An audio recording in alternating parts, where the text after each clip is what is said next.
Welcome to Archangel Revelations and Prophecies 444. I am Gad, your host. Now you're looking at free charts. The gentleman on the left he wants some information about the female in the middle, and also the connection of the gentleman on the right. So we're going to do this. Now, for the twin flame natals, because they're going to be twin flames, but for your natal charts, of course, we go around in 12 houses, so a lot of information is going to come out. Best thing to do is take notes, because this gentleman was asking me questions.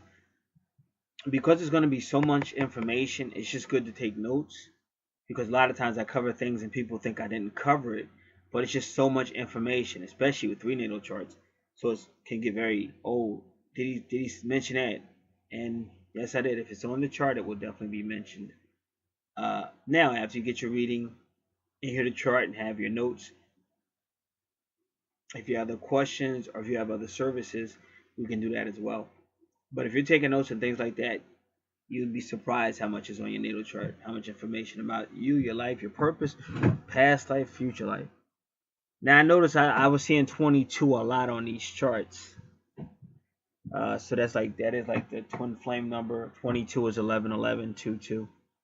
It's a twin flame number. It's also the angel number. 1111, 22, all of that adds up to 4. So that's your angel number as well. Okay, now if you see his first house, his ascendant is Leo. But if you notice the 8-8, that's good because that's going to deal with the 8th house. It deals with karma, and it's 88 constellations above us. The east point is a location of the sun during your birth. The ascendant AC, the east point is EP. The ascendant is AC, and that's what the sun was going over the horizon when you were born. And that's 622 now. 6 is usually the number of Venus. 22 again, the twin flame number. And 6 is also the number of darkness in the Bible. If you go to Luke chapter 23, verse 43 to 46, it became totally dark at the 6th hour.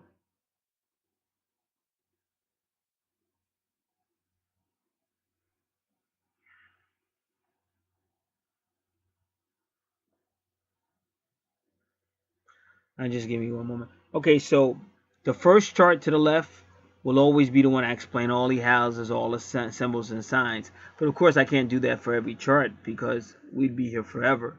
So that's why I say you really have to be taking notes, paying attention, because you're going to get all the houses explained. And this is your first house, ACEP. Your first house is your personality, how the world sees you, how you project yourself to the world. Some people call it your mask. Now, Leo is a lion. He's bold, but you have to be careful. You have to be careful because maybe you're too bold or too confident. But the lion's usually bold, confident, showy, likes attention. The world is his stage, but can be very romantic. He rules the 5th house. That's all these qualities plus traveling, children, childlike ways, childbearing, taking risks, adventure, very creative. The 3rd house and the 5th house are dealing a lot with creations. So now so you have your ascendant and you see your retrogrades. You got Kyrus retrograde, and Kyrus usually implies it's going to be some type of older woman. But we'll talk more about that. But let's see if we can find Mars retrograde in Leo.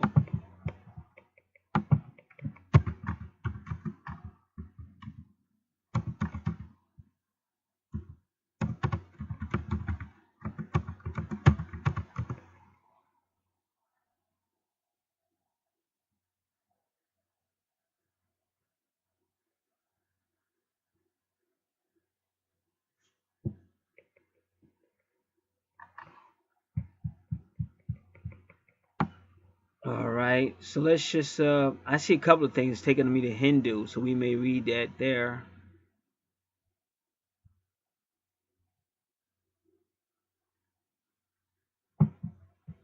So just give me a little bit, because I really would like to I like to get the web's take on it. Because see, Mars is very intense, Leo is very intense.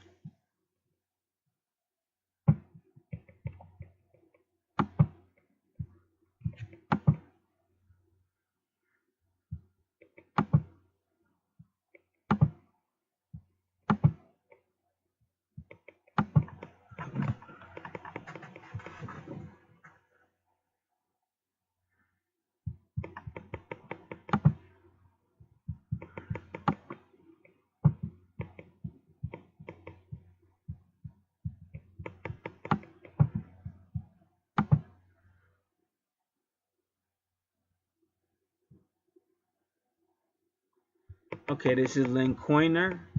I like Lynn. Mars retrograde in Leo.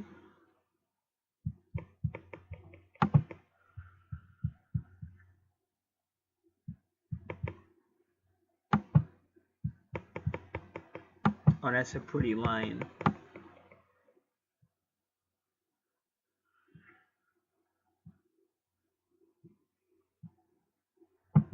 All right. So we may have some good information on Mars retrograde in Leo.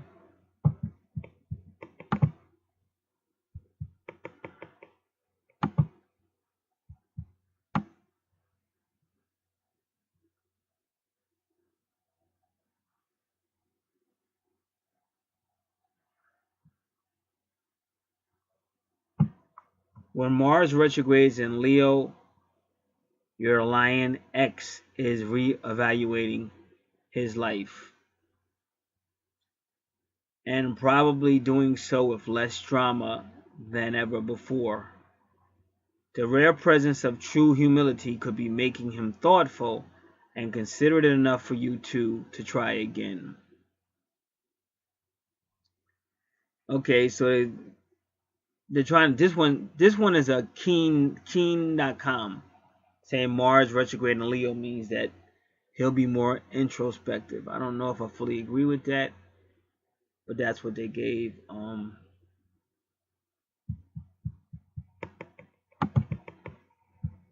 What is this?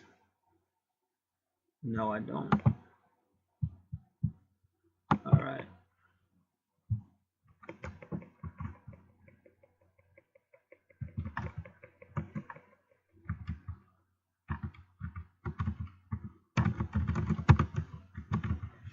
All right. Carrie Fisher's in the news. Let's check that out.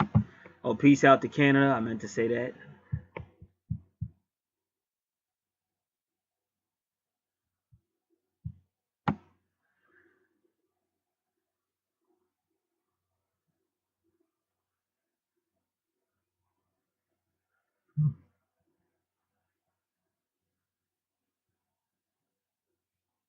Okay, Carrie Fisher. I didn't know that Debbie Reynolds was her mom. That's funny, because I usually know like everything. Haha.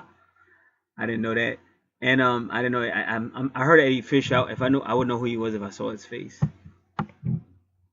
But she does look like Debbie Reynolds now that you look at her. But I never knew that the woman that made Star Wars such a big movie was Carrie Fisher. I remember that. I never knew that Debbie Reynolds was her mom. Okay, she's okay if anybody's wondering. They're having a Carrie Fisher and Debbie Reynolds auction. No, excuse me. Let me do this again. I'm sorry. She did die. She died recently. I remember that. I'm just getting hit with a lot of information, that's all.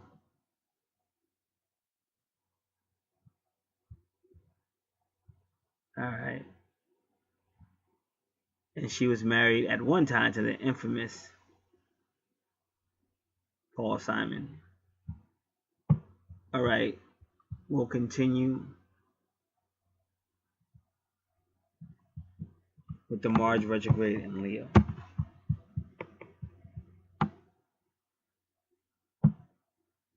Alright.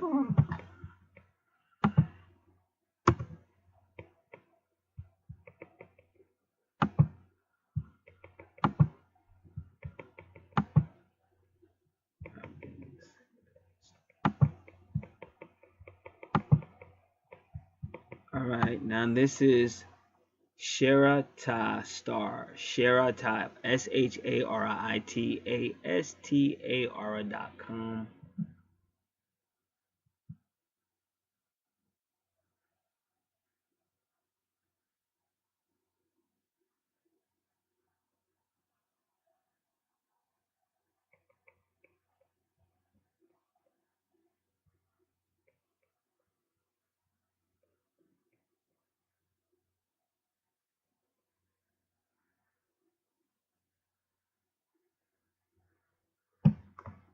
Okay, so they're saying Mars in Leo.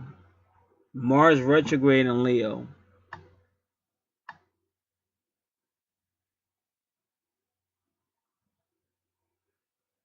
causes the lion or Leo to take some reflective time.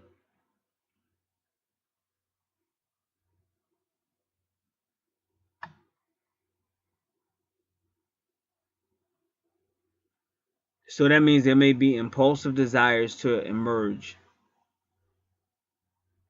But you have to be careful because these desires can be unbridled. So there may be a rethinking on leadership, the practice of humility,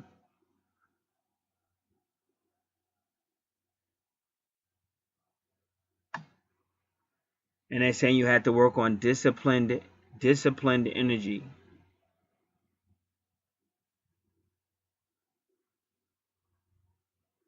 And they're saying, but they have to be careful because a Mars retrograde can make this a lazy person.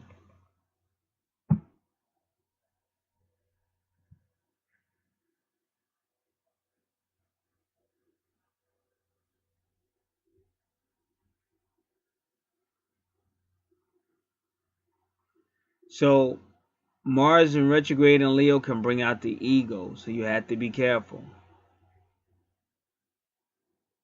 They said, and if you're a Leo rising, and you are,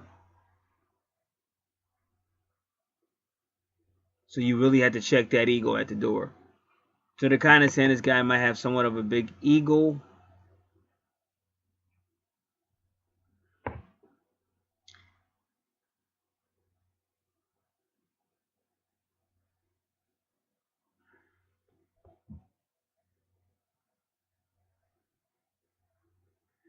They said it's wise to remember not to give in to conflict in the legal section of the natal chart for any individual, for the end result will be explosive. Mars is no stranger to fighting, and while Mars is retrograde, avoiding a situation where tensions may rise is key to smooth sailing under this passage.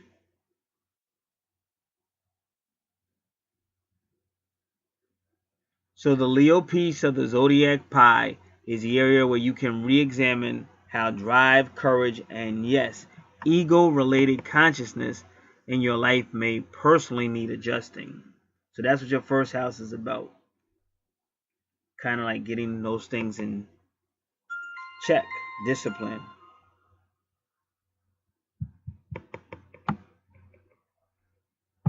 So they say you have to learn how to respond or not respond, and how you react. That's going to be important.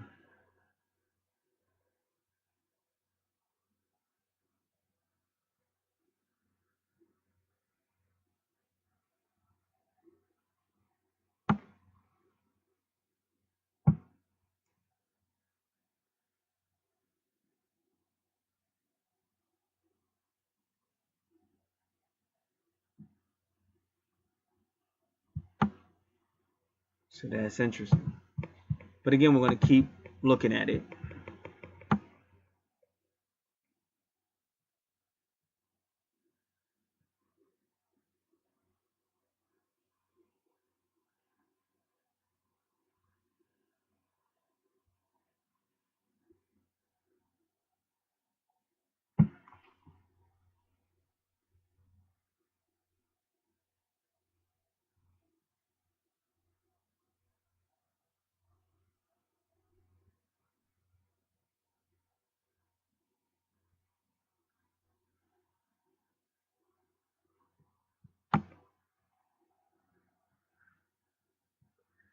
Now, this is VedicHealing.com. VedicHealing.com. It says when Mars is retrograde, it can lead to pent-up aggression or passive aggressive behavior. So that's not good either. Because 1 minute they're passive and they're thinking about it, and then they blow up. And they don't. That's not good for a relationship.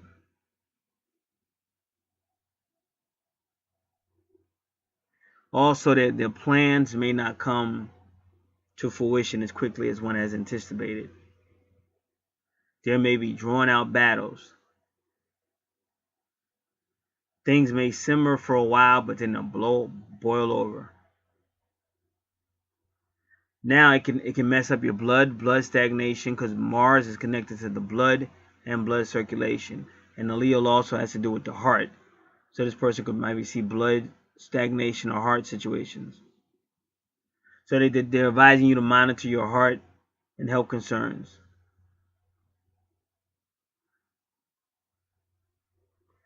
And then they're warning you about children, because Leo rules the 5th house and Leo deals with children. So they say don't be arguing with children.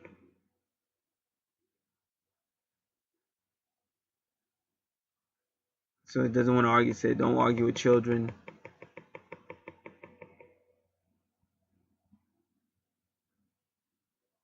But they're saying this person may be real competitive and get involved with sports activities.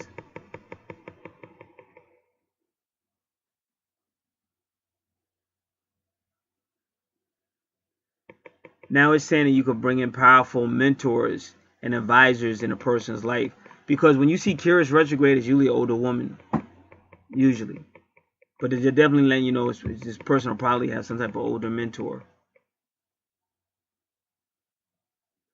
Or they're even saying this person might even be a counselor themselves.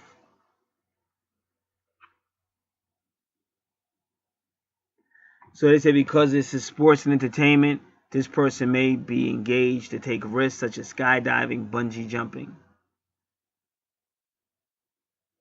But because Leo rules the 5th house of the zodiac, and that represents intellect, so this person may have some powerful insights.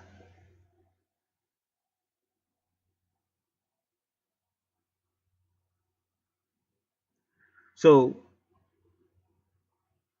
Mars can also be a significator.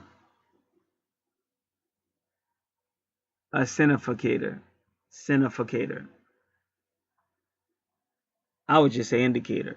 Mars can also be an indicator of siblings. Siblings may show up powerfully in your life during this time period. You may be able to form deeper alliances with them or get mirrored in conflict. Mired in conflict. So there could be some sibling issues with family, brothers and sisters. They say Mars is also the ruler of Tuesday during the week. So on Tuesdays, you have to be very careful about accidents or injuries on Tuesday.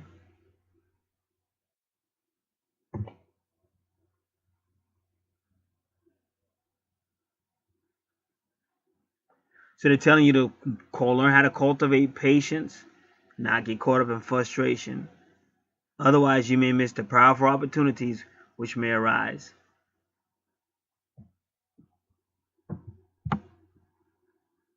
And again, that was Vedichealing.com.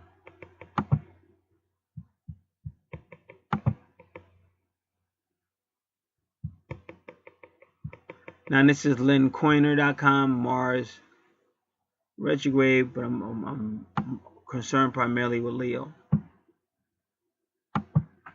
And we can do the 1st house as well.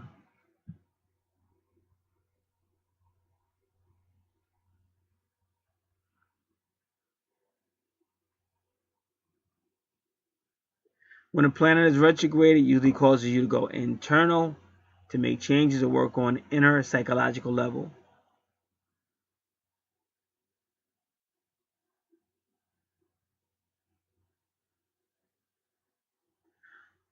You have to watch your activities you are engaging in with a Mars retrograde.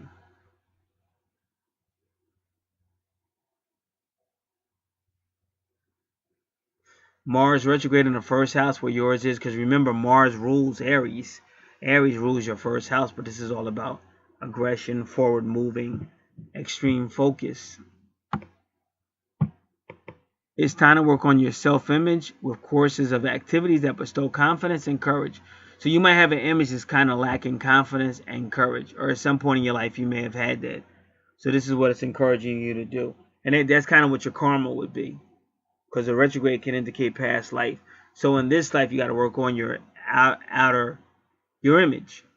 Like some people, they feel, well, that's the way I feel. They'll argue out in public or something, but that's not cool, especially if it's a guy.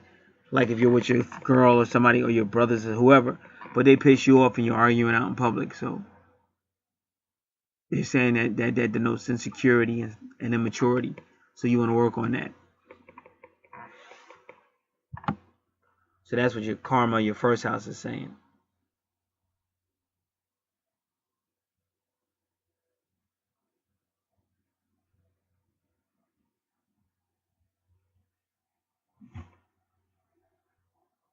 Okay, so she did a whole lot of writing. We're just going to look for Leo.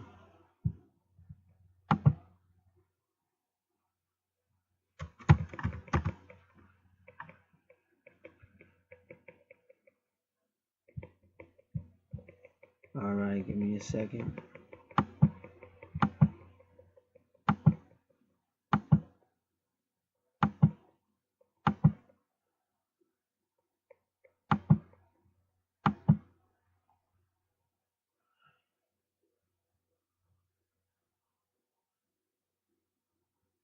And they say Leo rules the back, so you might have some back problems.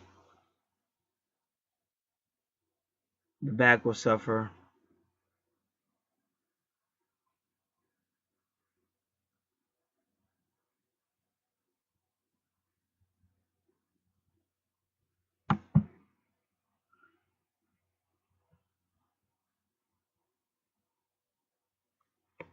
Health issues. They're talking a lot about magnesium phosphate.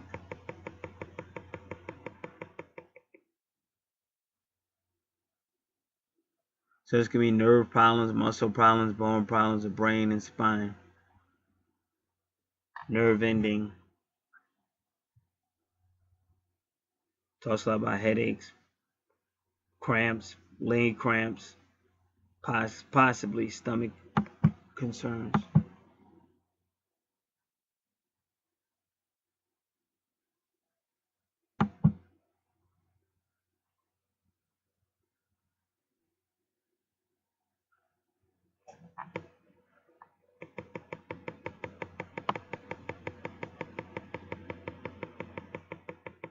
So Mars retrograde in Leo could cause a person to become angry fast and highly uncooperative due to pride and respect. So that's what I'm saying. In the past life, this person may have had a problem in all those areas, and in this life, they really have to work on it. Not just out in the public, in the real life, and wherever they're at, but the first house really is talking about the public.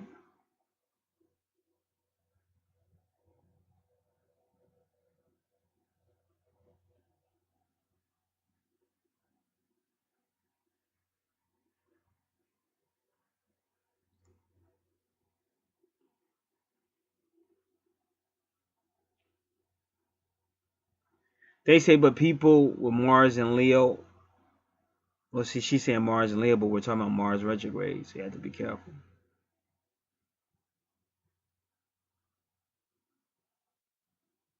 But they're saying you can get busy because you can lose that. You can use that energy to actually get excitement, work off stress, and things like that. That's what they're advising you to do.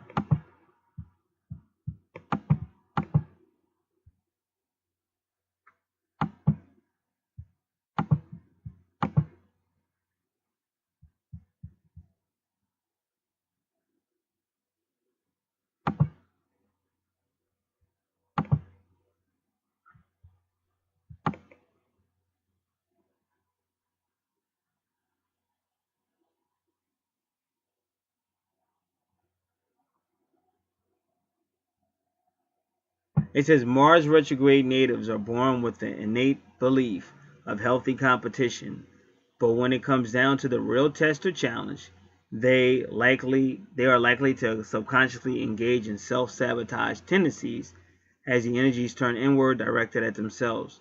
There is an inner awareness of frustration that the end result don't come easily to them for others, especially at the last hurdle.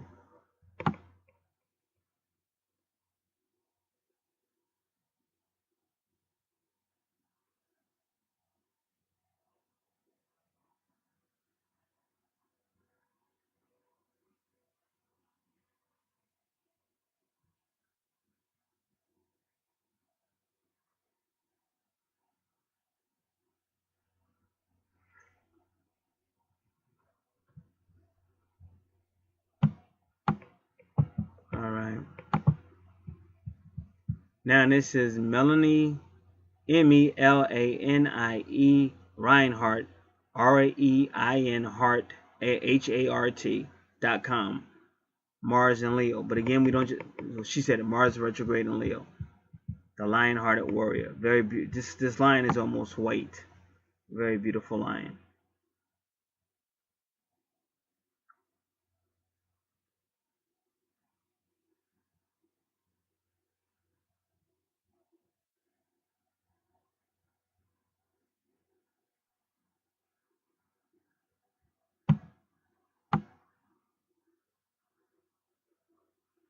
It says, when Mars is retrograde, tempers can run high, frustration can melt. So he might have a problem with all these areas.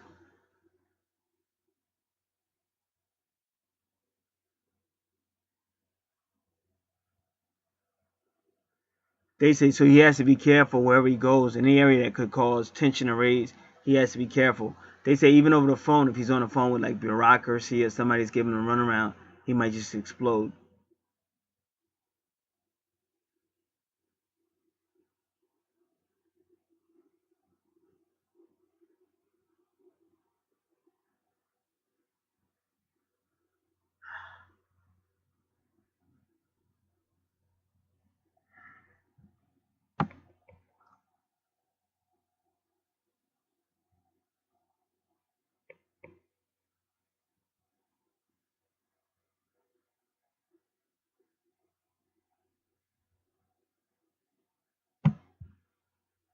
All right, so there we go.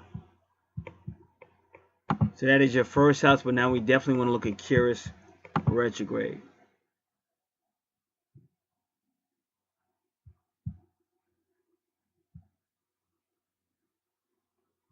And let me just, all right, first I want to retrograde planets. This is the paganspath.com, and it's dealing with retrograde planets. We're doing Mars.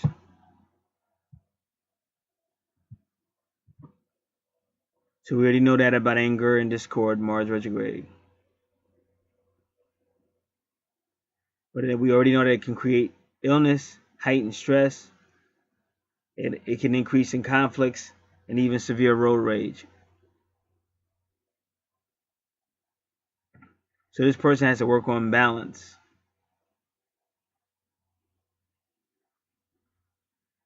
But no matter how balanced they are, it says no one escapes it. Short tempers can be applied to even the most calm and patient people.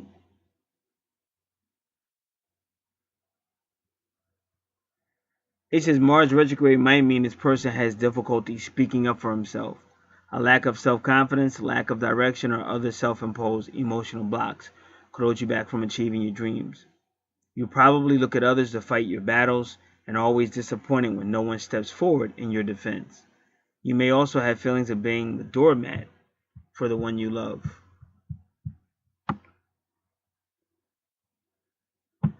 If you do speak up, it's probably when you've taken all you can, like a passive aggressive. The anger builds up, and when released is often out of proportion, quickly, and oftentimes extremely harshly directed towards others. This could be caused from a past life experience where you directed to perform regrettable acts under someone else's order or demands, such as a soldier, a guard, or potentially a criminal. To overcome these lessons, you have to try hobbies for focusing your frustrations and stress in a productive manner, such as building, hammering, gardening, or other types of physical activities. Learning techniques for realization can also be a great value, not only for calming your emotions and stresses, but also for looking inward to examine or overcome those issues you brought into this lifetime to work on. So there you have Mars retrograde. Now Curious retrograde.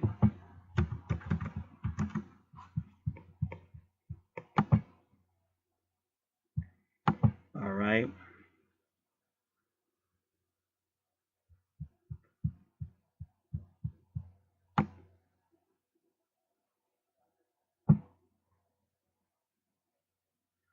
So Curious retrograde will nurture you inward, because Curious is a nurturer. Curious retrograde does not go well with relationships, especially if the relationship is codependent in the first place. Curious retrograde means someone could unexpectedly withdraw their affections or try to break an emotionally unhealthy cycle by behaving dramatically different. Addictions and abuse patterns of behavior also tend to be more apparent when Curious is retrograde. So that's why you got to be real careful of your first house, because you got Leo there. That's a lot of energy of fiery. You got Mars, that's real aggressive, fiery, and ready to fight. And then you got Curious. So these are all signs of an abusive situation. Passive aggression, abusive. Whether it's oral or physical, but it's still abuse. And it says when Curious is retrograde, romantic relationships will seem a little cooler or colder. So with Curious retrograde, you're being told to go inward, cultivate your ability to unconditionally love yourself. Because until you unconditionally love yourself, it's going to be hard for you to love others. Also, you might be a fountain of sympathy and understanding for everyone else. But you have to stop doing that.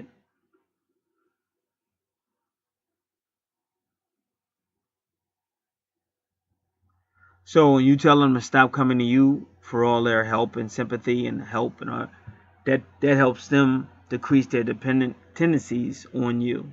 So that helps them to stop being dependent on you.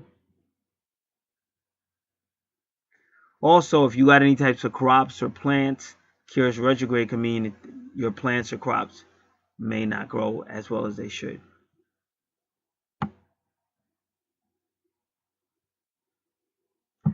Curious retrograde in Leo,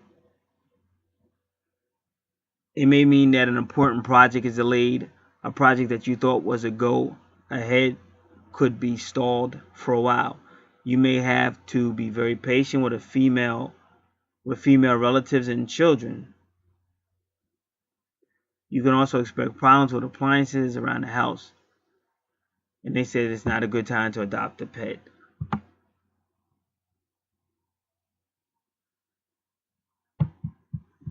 Alright, so that is your first house.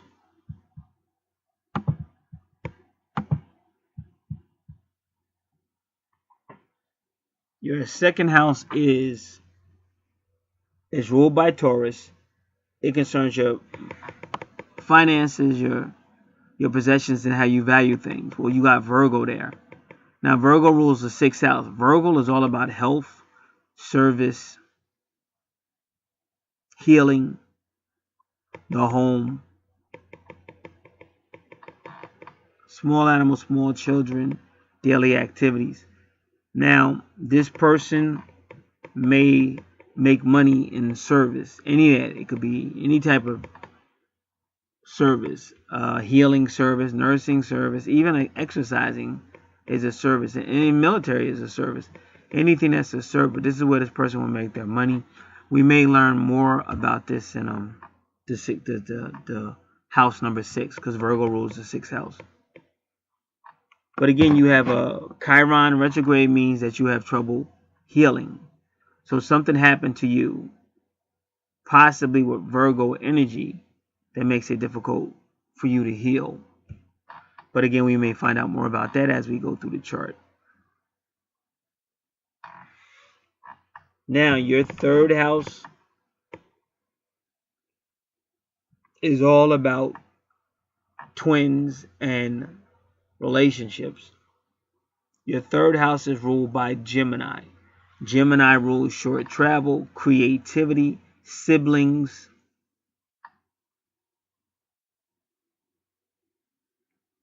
communications, thought.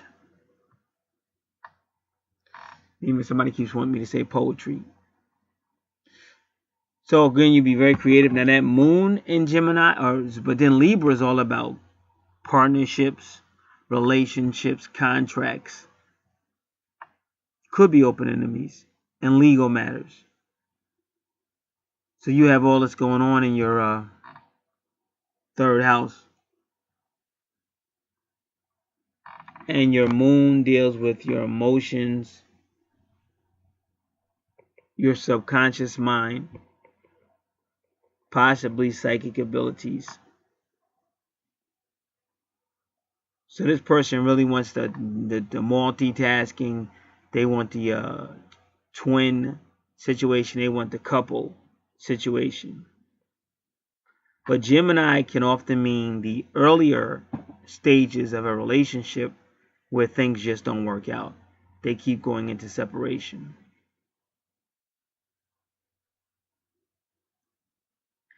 Now your fourth house is very intense because you have Scorpio there and Pluto retrograde. This is a soul family situation. It's also your true north node, which is your life purpose. So that's your life purpose. The fourth house is ruled by the moon and Cancer.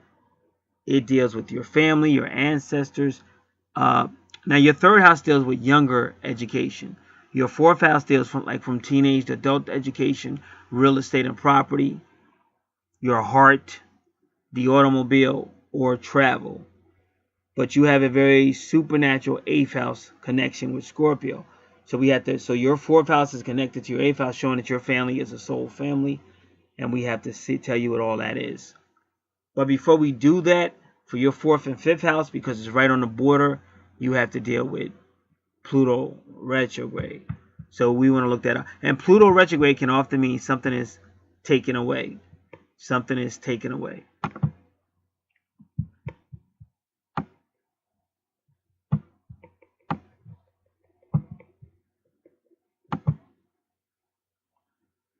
Pluto retrograde brings change with fresh starts and dead ends. During this period, things we hang on to the most can suddenly be taken away, causing us to reevaluate what we value most. Change can occur through destruction and rebuilding, or rejuvenation and regeneration. Outside forces are at work as well, including government upheaval, weapons, and war. Change can often be difficult, and sometimes being forced into change is the only way to push some people forward in life. If Pluto is retrograding your chart, you face issues of control, because we're really going to get into that. Codependency, power struggles, we're going to get into that. Feeling as if you must control all things in and around your life, often to the extreme or at the expense of others. Holding on to relationships so tight that they become suffocating to your partner, or holding on to past relationships, refusing to let go and move on. From a past life perspective, you were probably ostracized from your family, community, or exiled from your home country. You may have been a scapegoat for the community, and you stood alone for bad deeds that perhaps you didn't even commit. These past incarnations have left you feeling mistrustful of others, especially those close to you. To overcome these lessons, it's time to learn trust of yourself and others. People are not out to get you in this lifetime. If you do allow the manipulation of others to affect you, you're letting them control your emotions and your actions. So you must learn to let the weakness of others slide off you. Don't give them the grip to hang on, and they'll be forced to find another to focus on. Use your knowledge and wisdom of the past as benefit to hone your instinct. Learn who to avoid, who to trust, and most of all, how to believe and trust in yourself. So that's the intensity you have in your 4th house. But we still have to read what the 8th house entails, because that's Pluto and Scorpio, which is what you have in your 4th house. Alright, this is all that can be found when dealing with Scorpio, Pluto, or the 8th house.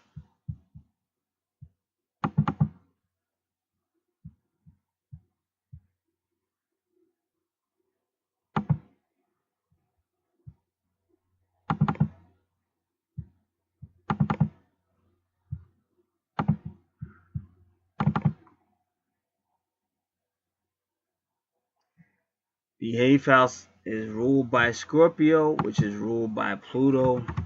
It deals with secrets, mysteries, esoteric knowledge, forbidden knowledge, hidden knowledge, oppressions, power struggles, abuse, greed, lust, compulsive behavior, addiction, stalking, intense watery emotions, intensity, physical abilities, great transformation, high sexuality, doubt, debt, taxes, legal matters, law breaking,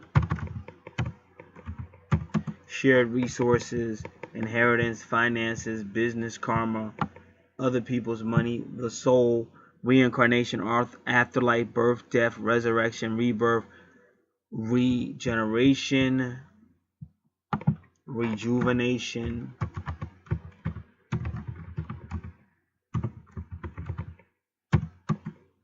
animalistic behaviors, freaky, down and dirty behaviors, psychological situations, studies, research, knowledge, forbidden knowledge, investigations, investigators, managers, addictions, drugs, alcoholism, other worlds, creepy crawlies, other dimensions, science, higher sciences, alchemy, metaphysics, sacred geometry, forbidden knowledge, hidden knowledge, aliens, higher life, astral planning, telekinesis, dreams, interpretations, animals, enemies, Halloween, the divine womb, deities, tarot cards, higher thoughts, inheritance, loans, banking, animals, pregnancy, women's body, karma, business, and finance.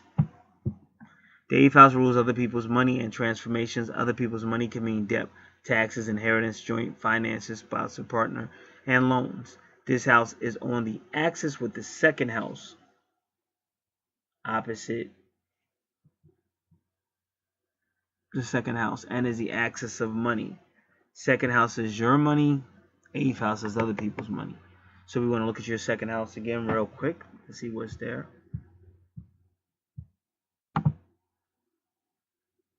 You have Virgo.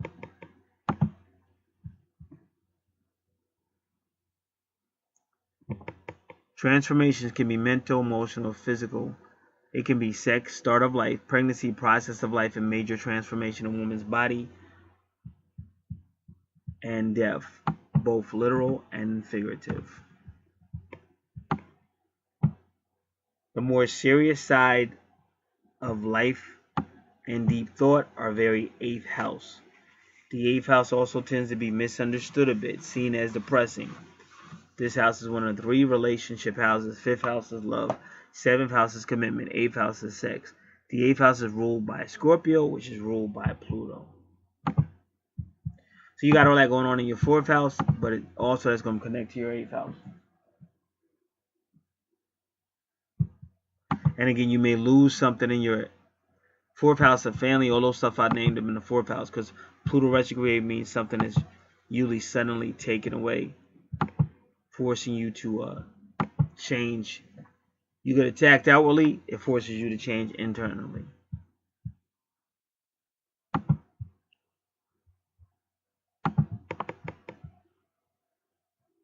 And this goes right into your 5th house. So your 5th house ruled by Leo, which you already learned a lot about Leo.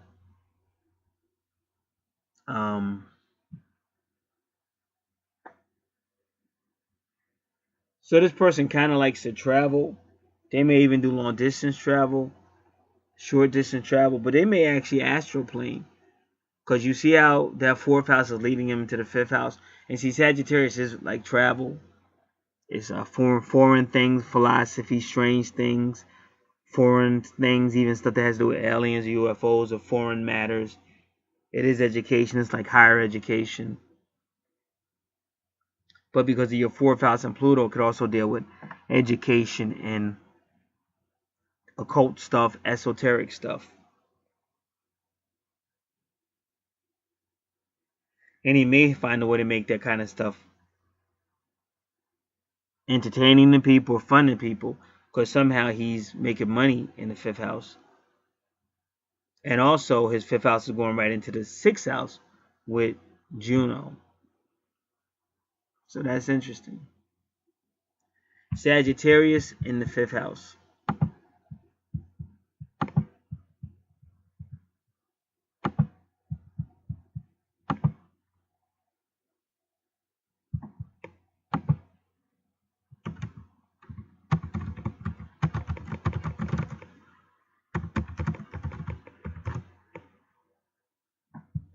This is astrologyclub.org.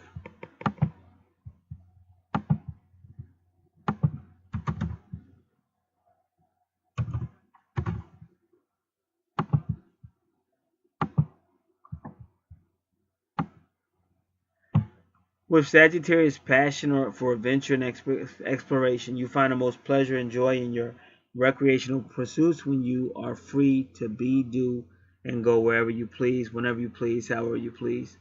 And whenever you go, you do it in a big way.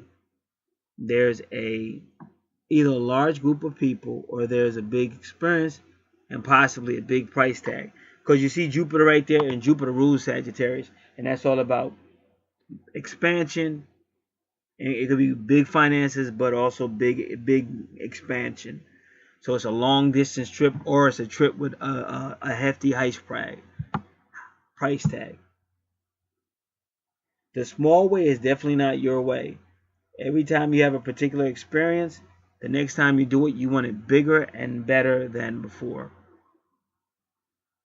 Or you want it to be completely different in order to keep finding new experiences. However you go about it, you want it to bring you closer to truth. Your passion is for gaining and increasing your wealth of knowledge and wisdom and truth through each adventure you have. And that's why you see Scorpio with Pluto going right into that fifth house. So he makes that quest for this eighth house knowledge fun. Sometimes he makes it. Like he might travel to a foreign country. He may go to Egypt. He may go somewhere. In this location, Sagittarians will be more or less ambitious for their children.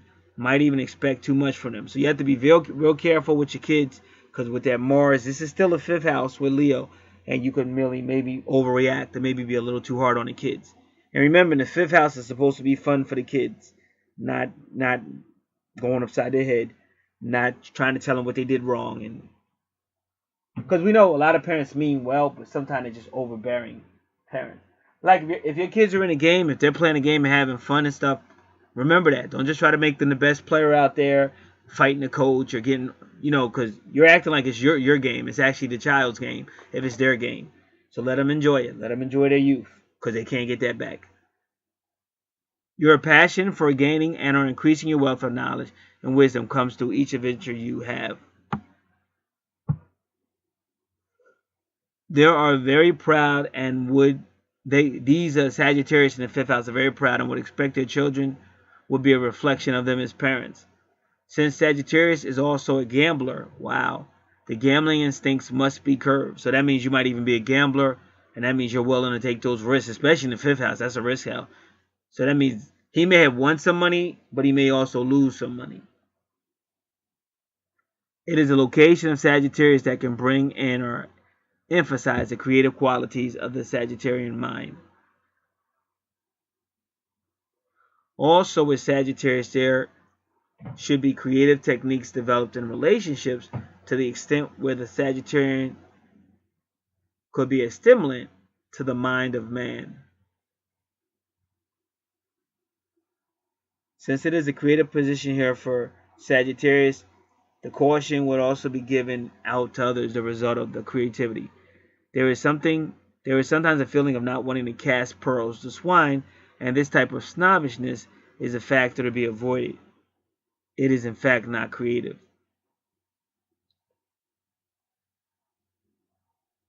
The creativeness of the mind of Sagittarius is further emphasized by the rulership of the planet Jupiter, which is right there. So this is going to be a highly creative person, which brings new ideas and concepts to what is already known.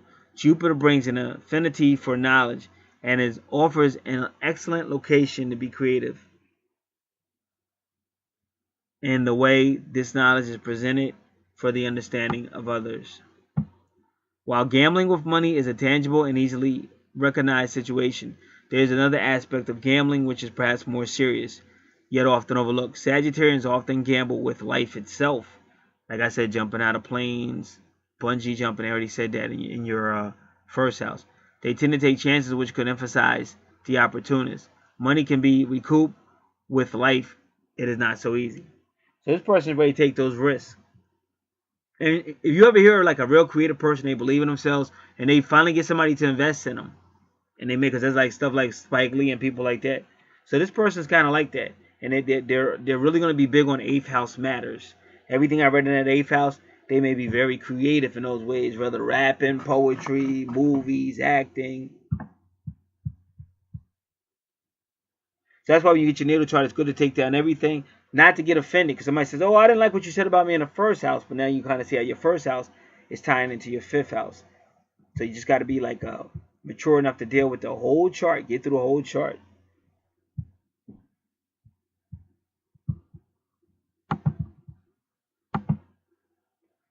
All right, now there's Juno going into your sixth house.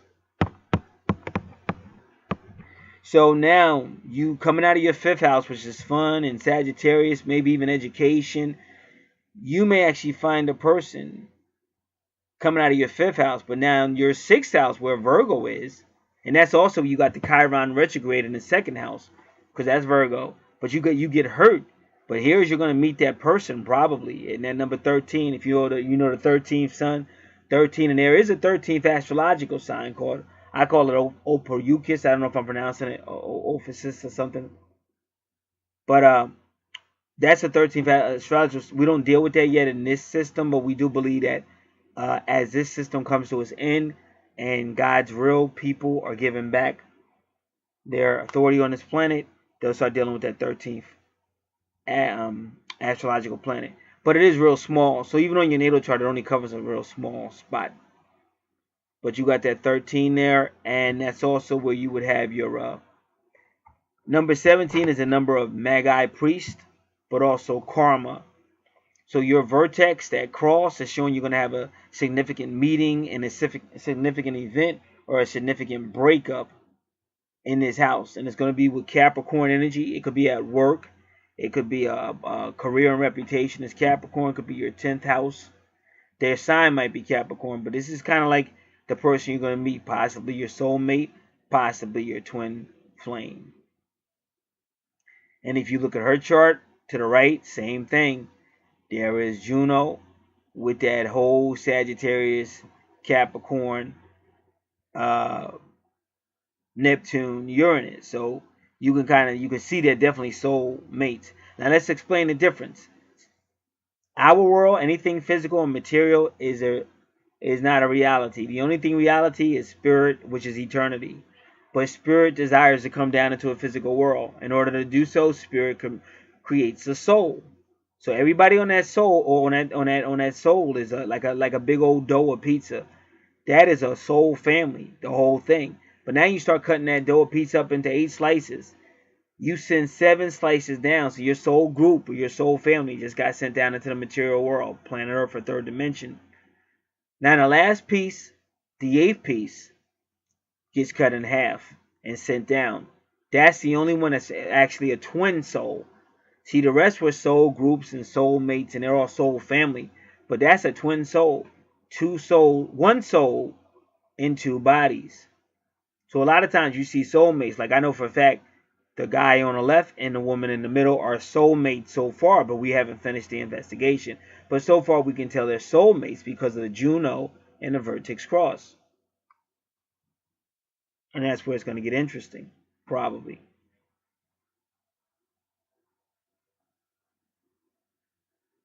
So, all right.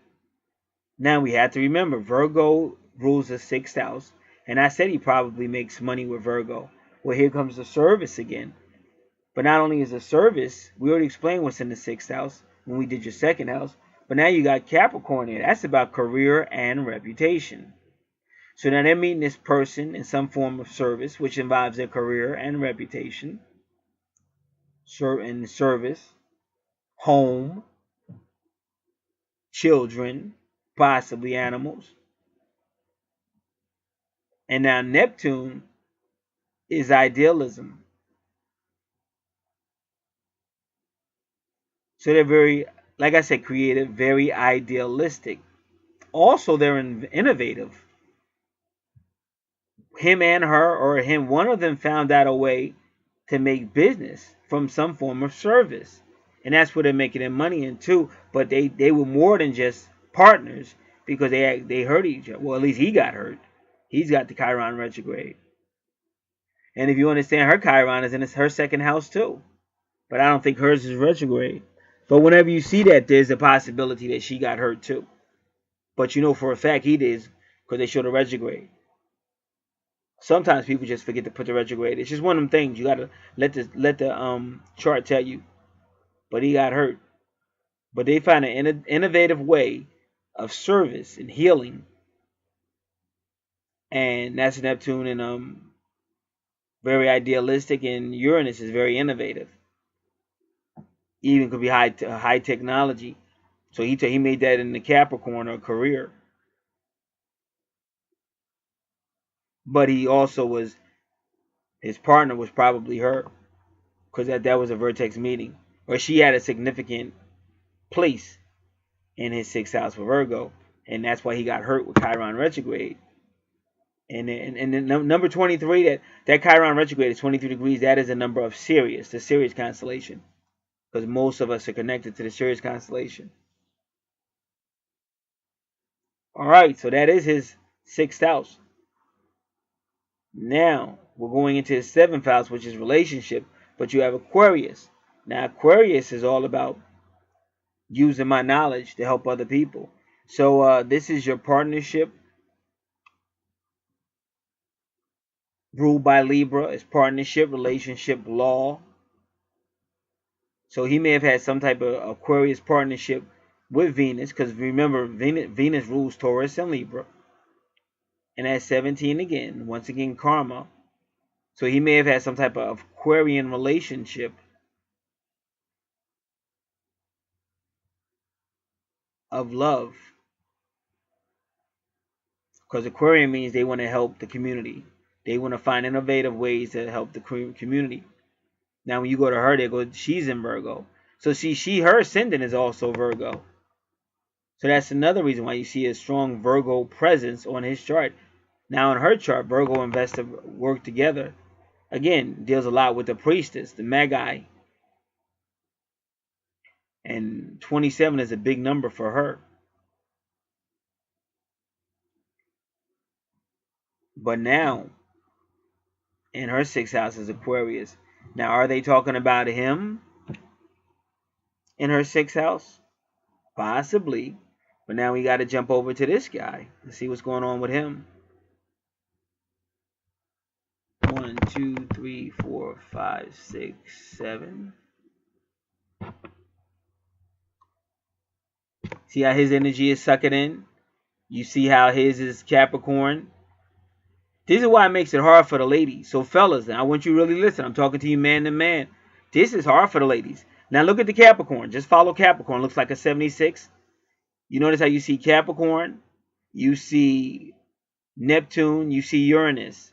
Neptune looks like the pitchfork, and then Uranus is the very next one to it. Looks like the color burgundy. You see how it's the same thing?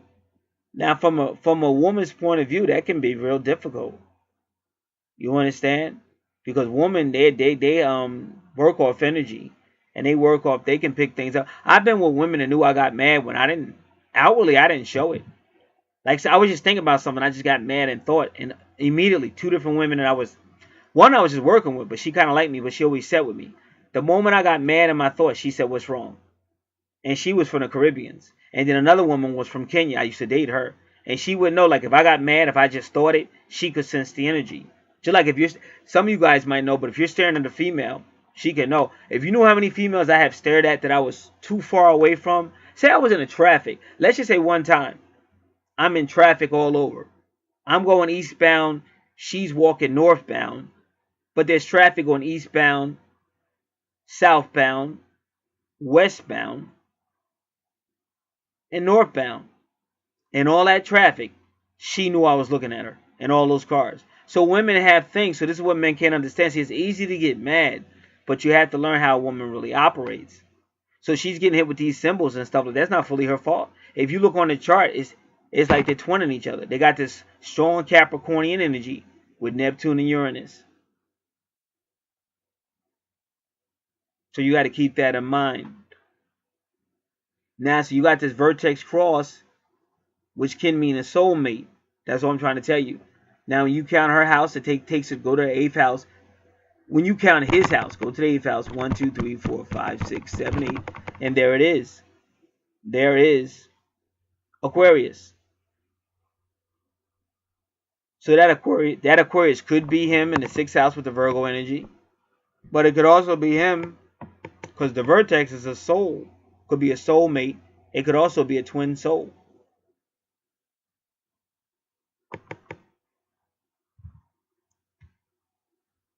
So we have to keep that in mind.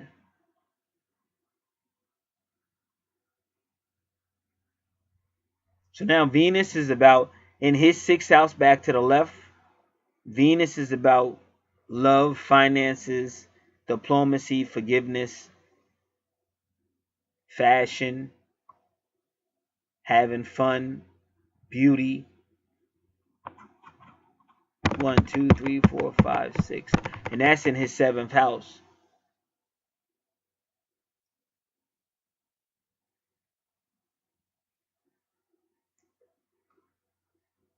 So now we get to the 8th house, Pisces. So this gentleman is highly, highly, highly psychic, spiritual. So he could deal with angel cards, which is more like the Pisces, the gathering, the fish, spirituality. But he can also deal with tarot cards, which is more like esoteric, hidden meanings.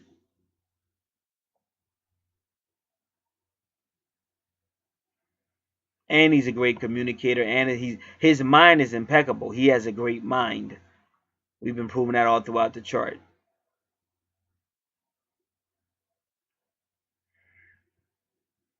So his sun sign is Pisces and Scorpio. That's deep.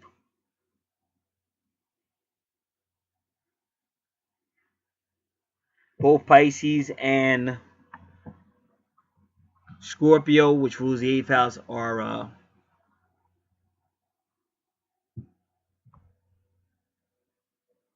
highly watery.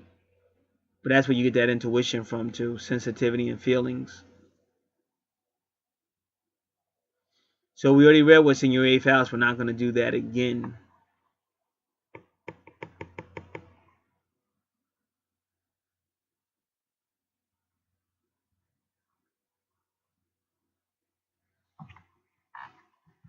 We're going to try to find Saturn in the houses.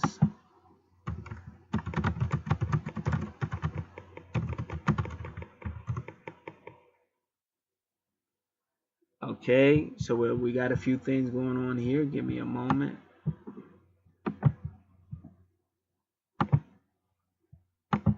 Saturn in the houses.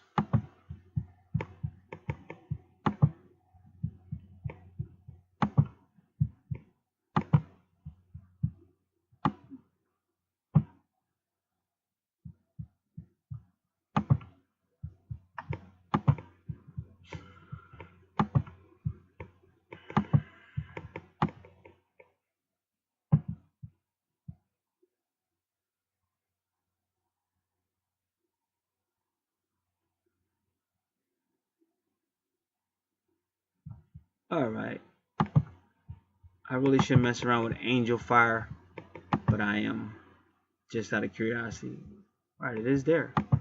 Very good. I'm glad I came.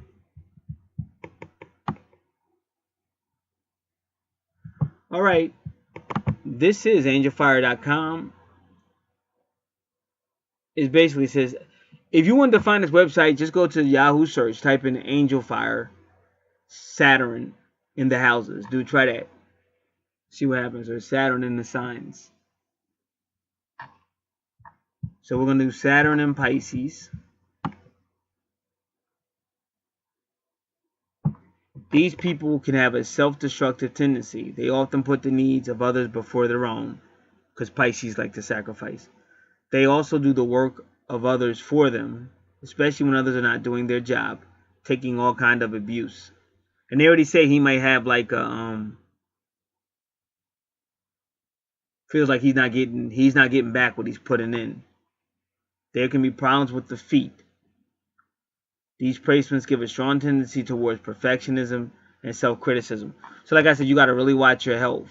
And like I said, now that you got the charts, that might help you just calm down somewhat. Because we're just quick to blame. Like, that's why we need it. You need your natal charts. I'm never going to stop saying that. People get so caught up on silly stuff out here on YouTube. It's sad. It really is. I say that. I've heard RFG Chosen One say that. I've heard Lex Will. Anybody that has any intelligence that studies, it's like shocking the stuff you see out here. That people love that. They love to be dumbed down. And the people that are dumbing you down, that's why you don't understand prophecy. And I'll try to teach you. You don't get it. You're like cattle for the slaughter. Because they dumbed you down, just like an animal has no idea. Even an animal might start to get, the instinct kicks in and they know something's about to happen.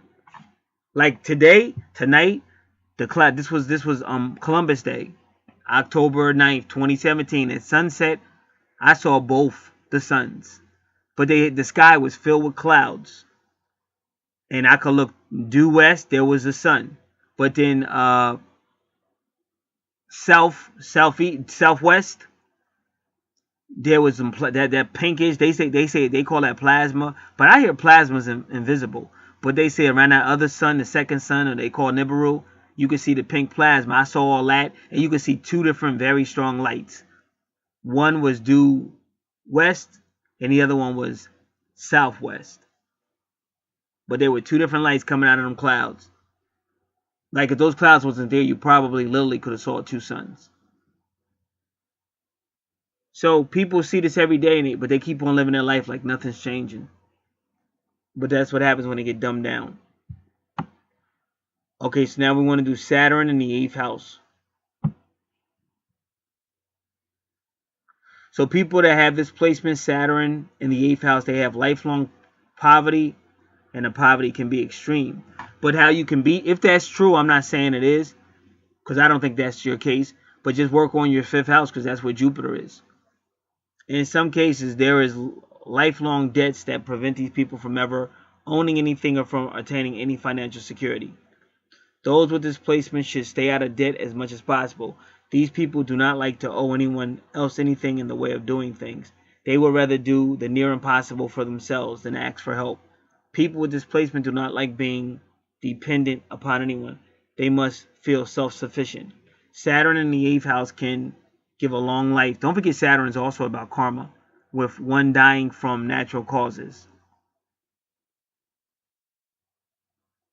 In some cases, there can be sexual hang-ups or other problems involving sex. There can be long periods without any sex, followed by times of extreme sexual indulgences. They often crave a deep soul-to-soul union with a lover, but fate prevents this. So now I want to put this in my...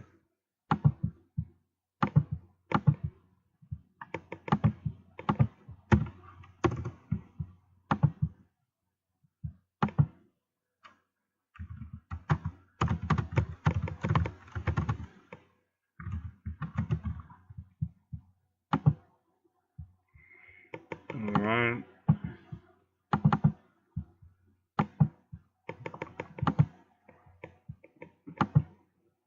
Now this is Molly. Now this is thoughtco.com, but Molly goes on and goes on, so I don't know if I want to use Molly.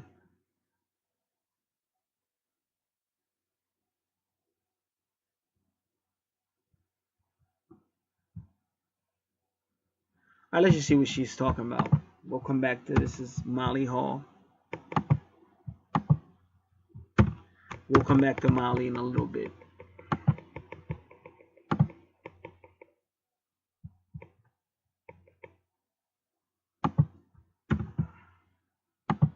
Saturn likes to regulate and control you with rules and regulations, so it does try to limit you. Now, this is horoscope within Saturn in the houses. In 8th house, Saturn suggests that your career or area of responsibility in the world is to gain knowledge and expertise associated with the responsible handling of other people's property and money, banking, investments, insurance, corporate money, tax, inheritance, etc. A will to succeed must be developed together with a calm, efficient, determined, and persistent effort for thoroughness. See, wherever you see Capricorn, your Saturn is playing off that Capricorn energy. See how that's in your 8th house? And also is dealing with his Capricorn energy too. Because y'all got a big Capricorn connection. And because your Saturn is in the 8th house, is playing off of that. So like I said, that's a horrible thing to know, you know, because if you're the type you want one woman or whatever, you want your woman to be with you, but you get hit with this stuff, and it could drive you crazy. But what I'm trying to tell you is once you see it in the chart, it should help you realize it's bigger than you so that you don't react emotionally or, you know, because that Saturn at the 8th house, and wherever you see Scorpio and Pluto, it's going to be very extreme. And Pisces can be an emotional sign too. And you can't work off emotions. And that's what they're trying to tell you in your 1st house. So they Saturn to control, and you can't be too controlling either. Limitation, discipline, responsibility, must do. That's Saturn.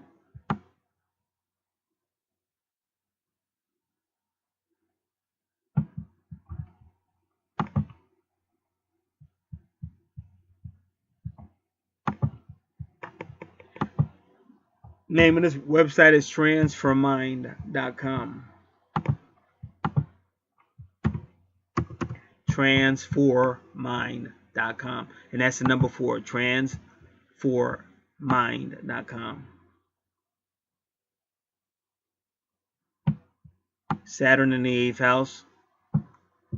Saturn to control in the house of shared resources. You tend to control in matters dealing with shared resources. You are good at dealing with other people's money in the sense you are careful and cautious. You could have problems here, though, if you try to control your partner's resources too much, and that could be what one of the cases is. In relationship to sex, you prefer it to be something that is planned and controlled. Spontaneous lovemaking is definitely out. Deep secret matters may be held in check, or you may think you are restricted by them. There may be a hidden anger or other emotions which need to be released in a controlled and practical way. That takes you back to your 1st house.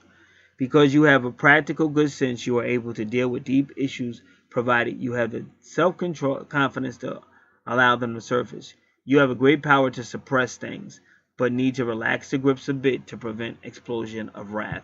And that goes back to your 1st house, passive aggressive.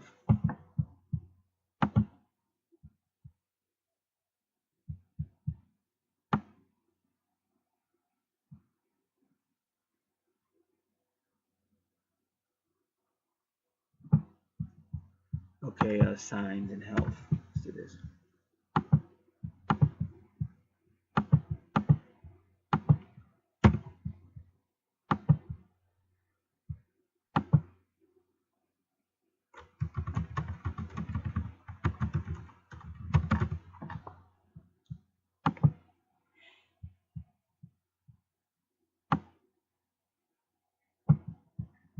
All right,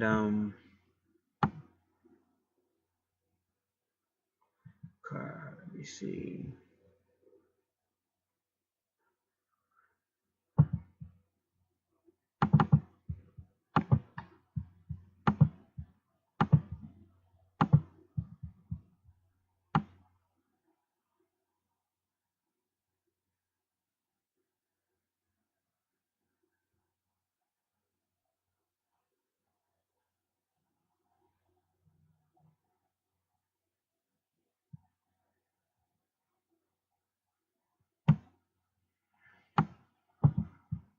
All right.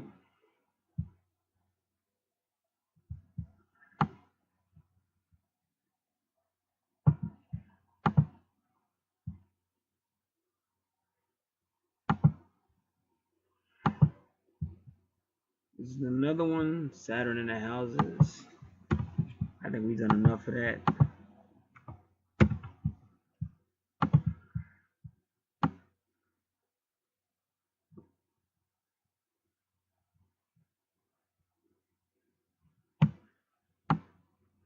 Saturn 8th house. You're a hard worker who is patient and thrifty. You have the capacity for self-discipline, and this strong discipline can cause you to deny yourself a social and sexual life in your quest for financial security.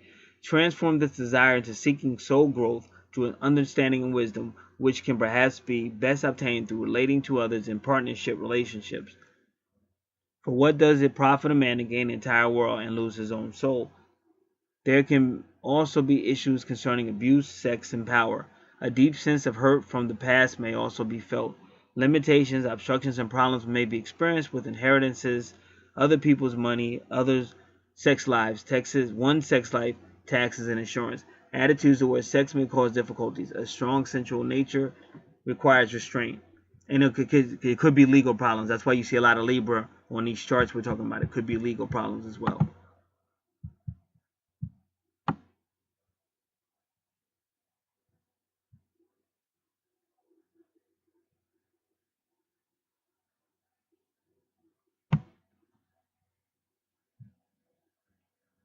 They're saying traditionally the eighth house was recognized as the house of death. Saturn in the eighth house in the natal chart would mean a horrible death. Well, that's why we're telling you to watch your health, like we've been telling you, been advising you, and watch how you respond, because that anger is not gonna be good. Or holding stuff in repression, that's not gonna be good. They say modern day astrologers don't think like that anymore. That's how the former astrologers thought, the ancient ones. Today we think of the eighth house as a house of resurrections. The eighth house symbolizes transformation through growth and change. So wherever you see Pluto on your chart, like I said, Pluto retrograde is going to hit you, take something away to help you change. As an individual, you might need to reinvent yourself from time to time. The eighth house is opposite the second house, which symbolizes your attitude to possessions. In that sense, the eighth house stands for your attitude to giving up relics of the past so you can grow and change. Saturn in the eighth house can be a powerful influence. This influence will make you simply resist transformations, change, and growth. You will find it very difficult to accept change in your life. Any change will be stressful for you, bringing an anxiety and worry. Be aware of this influence. Understand that change is something that you don't react to well. Prepare for change. Take time to chart out course of action, plan whenever change is imminent. Read a book on managing change in your life or at work. Change, if managed well, can make your life richer and better. That was CafeAstrology.com, Saturn in the houses.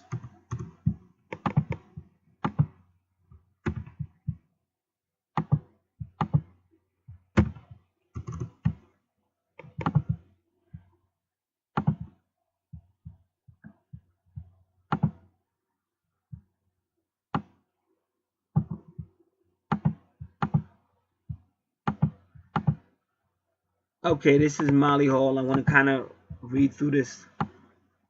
She says Saturn is the character builder extraordinaire and the planet of maturity. It is associated with limits, like the ultimate one, our mortality.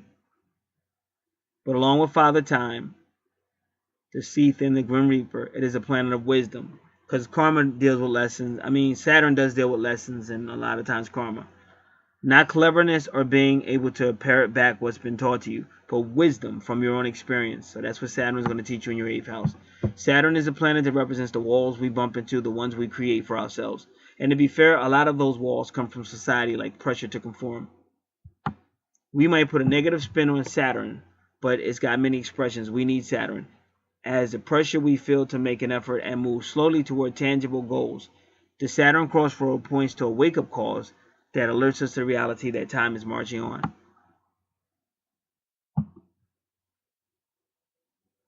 She said she reads a quote, "Life is too short to do everything and too long to do nothing." Saturn helps you focus on what matters most, and often there's a restriction of energy, so that happens. It's a symbol for the shape of our lives, and without it, we're a blob dissipating our energies and backing away from the crisis that helps us grow. On Saturn as the inner teacher, a practical astrologer wrote, "All of us have limitations and failings. Our actions have consequences. And we all face tests." Saturn is a symbol that says life is hard, but you can't even begin to make it better unless you first face up to reality and take responsibility. And see, I have a Saturn retrograde in my 9th house with Aquarius because that's my job, to come out here and teach the truth. And life is not going to be easy, and you do have to man up and mature up. When you come to something as powerful as astrology and horoscopes and natal charts, and you turn it into some weak ass bubblegum astrology or LOL social media garbage, of course guys like me are gonna respond. You're disrespecting all the spirits, the creators, everybody to put this together for your immature selfishness. And that type of person goes from one relationship to another because they don't have the character or the maturity to last through. And that's what Saturn tries to teach.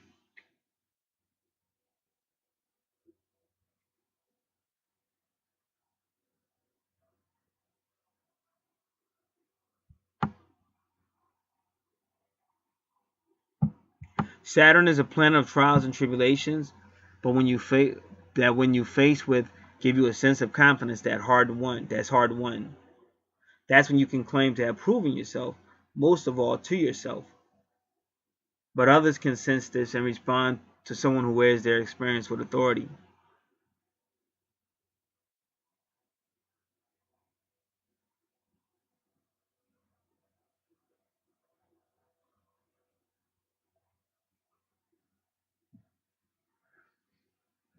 Saturn is the structure, and we can liken it to a vessel that can withstand a lot of pressure. But when we're growing through life, we want the vessel to hold and not break apart and send us reeling.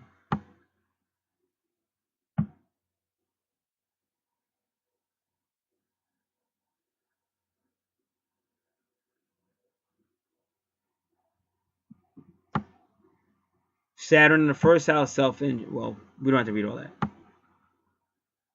Saturn in the eighth Saturn in the 8th house, transforming. You might fear risk and taboos to the point of developing phobias about what would happen. You become emotionally courageous as you discern which risks are worth such total change. So that's one of the reasons why there's a three-way here, because they're building you up. It's the Saturn Capricorn energy that's going to build you and your relationship up, because nobody wants that, especially when you're dealing with Scorpio and Pluto, because they're very obsessive, and Scorpio already has trouble believing. He's going to doubt everything until you prove it. Can be very accusing. And even Virgo energy can be very critical. So this is very intense. So this was the smartest thing he did, was to get the natal charts, because at least he'll have a better understanding of what's going on, and maybe that'll help him make up better plans to deal with it.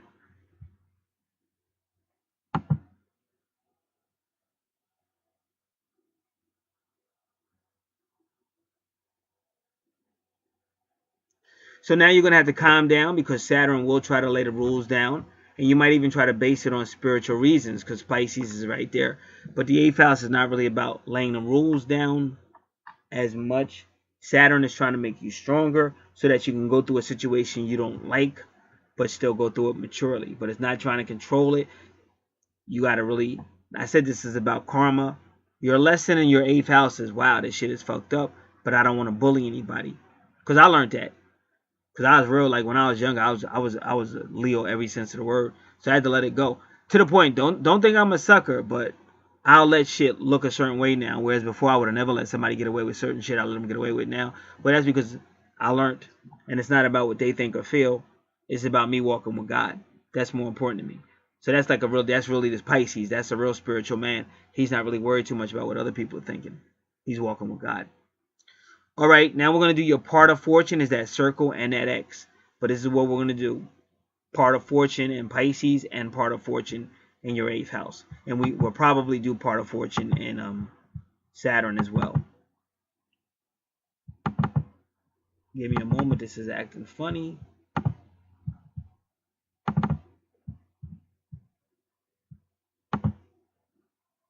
part of fortune in Pisces. Well, they want to do the houses. Let's do the houses first. Part of fortune in the 8th house. They're a walking testimony to 8th house matters if he uses his placement correctly. He is interested in the occult, has good power of regeneration and rejuvenation, and can be an expert at investigation, research, detective work. He can keep a secret so well that he is like an international diplomat, and he can indeed earn a living this way. So that's another way you can learn a living. Keeping secrets, some type of investigative work, detective work, but even money with finances. But this is secrets. People want these secrets kept. You can even be an international diplomat, and that might be why you got Sagittarius there as well, because he's going all over. Even if it's just online, that's still international. But he's going all over, and he's working with people, and they respect him because of his reputation, career and reputation. That's Capricorn. This person can also make a living based on the talents and abilities of others, such as a theatrical agent or a manager of other people's money, or a manager of other people's money. So these are all ways you can make money. This person is very attractive due to personal magnetism. All right. Part of fortune and Saturn.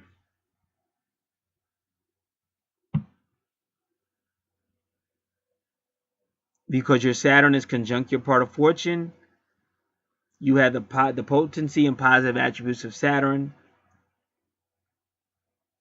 You'll have a serious approach to life. And that's a very serious house, the 8th house. So whenever you see Capricorn or Saturn in the 8th house, this is going to be a serious-minded person in these areas. But he might also be an old soul. He might have lived before. He's an old soul with a sense of determination to fulfill the destiny and a sense of responsibility to the world. Both Benjamin Franklin and George Washington had Saturn conjunct part of fortune. Okay, part of fortune in Pisces.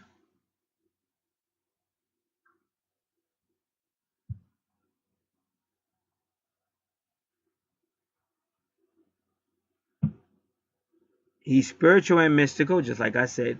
This person with the part of fortune in Pisces will find happiness and success by concentrating on spiritual, metaphysical, mystical things, higher ideas, okay? And we don't have to do this because it's self-explanatory, but we're going to do it anyway. Mercury in part of fortune. This person will use his mental facilities, but also his communication skills and intellectual approach in finding his happiness and success.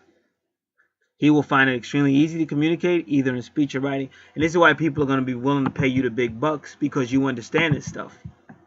And they want it, but you have that gift to understand it and explain it the way the masses can understand it as well. So that is your 8th house, and your sun sign being spiritual. But Pisces, but as you know, it kind of is taking you right into your 9th house. Aggression, Aries. Now, your 9th house is Sagittarius, higher culture, higher class, higher understanding, philosophy, foreign matters, foreign language. So you'll be aggressive in these areas. You may speak more than one language, but that's Aries aggression. But again, the whole thing about Sagittarius is it's going to take the twins and make them more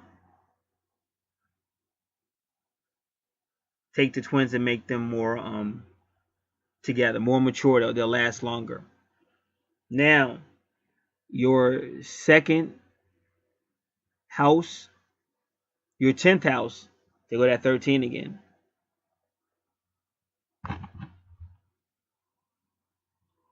Your second house, they go to that 13 and 17 being at karma again. Is Taurus.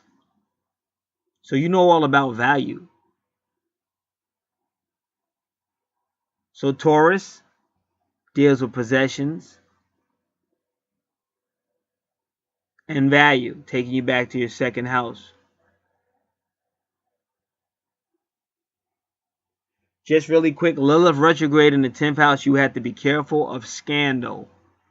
Because Lilith retrograde will get you involved with scandal, and then you'll end up messing up your name, messing up your reputation, because your 10th house is ruled by Capricorn. So you got to be careful of Lilith retrograde. Be careful of scandal.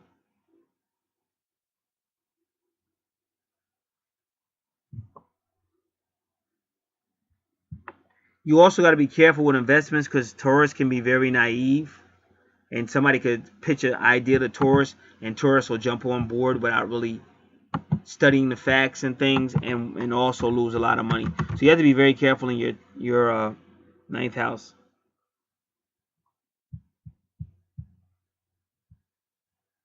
Okay, give me a second. A couple of things in the news I'm checking out really quick.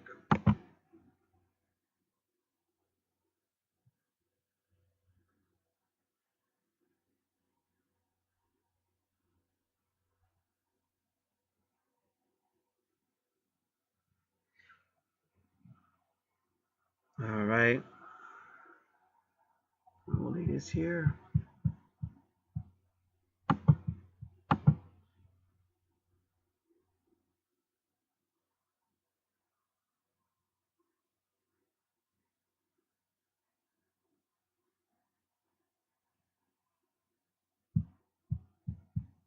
All right.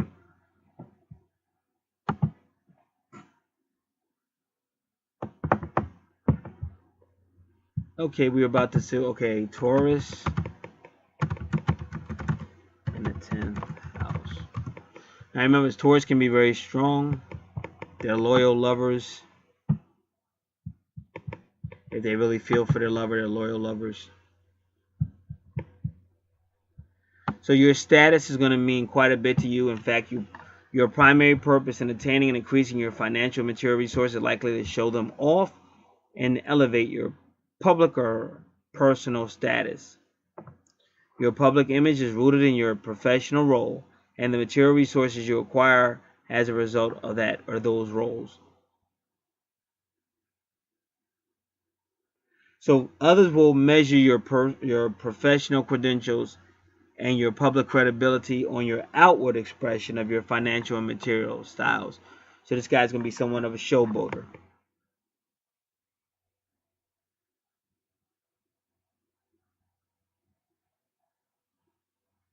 So others may see you as materialistic or possessive because you're somewhat of a showboater, and that can lead to others being jealous of you or insecure. Now let's talk about reincarnation and karma. So now in your 10th house, they're asking you, where do you contribute in life?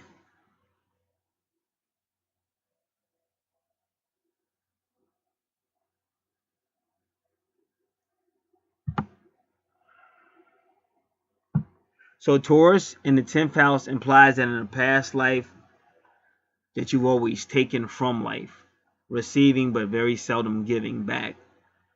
But in this life, they're telling you to give back.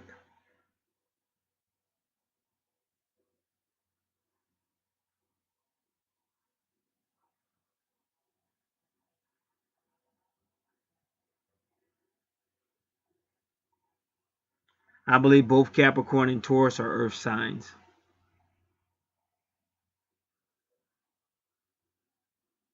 So in this life, you have to give back. So that's more of your karma.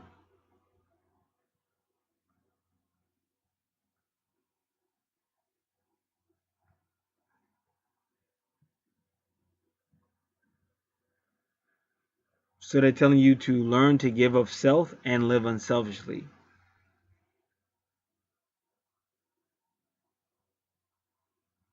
So you have to make your mark and contribute to society by giving back. And that's why you got the healer Virgo in your second house that Taurus rules. But again, watch out for scandal because of Lilith retrograde. Now in your 11th house, it's all about communication, short travels, because we already know you like to travel. That's why your 5th house is opposite your 11th house. Your 5th house is Sagittarius, the mature one of the long distance travel. Your 11th house is a short distance travel, Gemini, the immature or early stages of the relationship. So here, communication, friends, association groups, Aquarius rules your 11th house. Also, Pallas deals with being able to see patterns, but Pallas also deals with female issues. And you got Vesta there too, because Vesta works with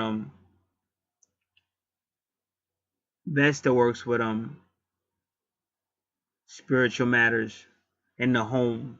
And Vesta is the fire, the energy. So wherever you see Vesta, you have to slow down, and you can have bad health, burn out. So wherever you see Vesta in your chart, it's your 11th house. Slow down.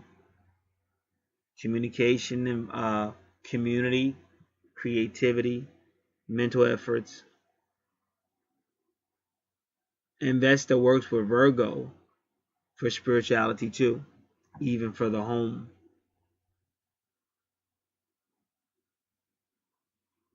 And then they carry, and you see your home right there in your 12th house, Cancer. So Vesta's going to take that energy into your house.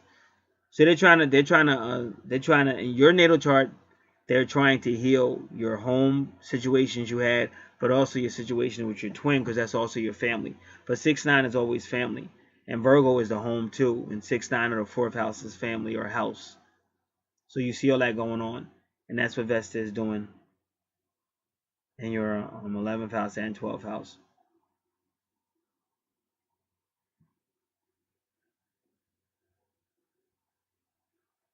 And your 12th house is all about karma and endings. And that's why your family's there, because they're helping you work on your families. And the 12th house is also about buildings as well. And that's another reason why Vesta is there. It can be about buildings or confinement. And that's what Vesta is. She deals with confinements and things like that.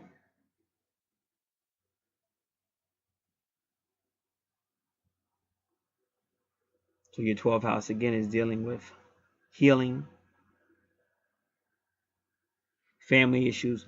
But be careful not to sacrifice too much, because it's ruled by Pisces. This is why he's a very psychic person, because he's got Pisces and Cancer. So the moon used to rule Pisces, now it rules Cancer, but Neptune rules the moon. And that's why your Neptune is opposite your 12th house. Your 6th house is opposite your 12th house. So he's a very psychic person. So if he works with his natal chart, he'll be able to overcome a lot of these things, and he'll have healing with his relationship with the female in the middle, but also his family as well. And he'll keep his reputation intact, and he'll also help other people. Now, if you notice, his 12th house,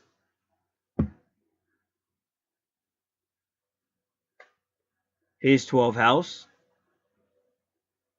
Cancer.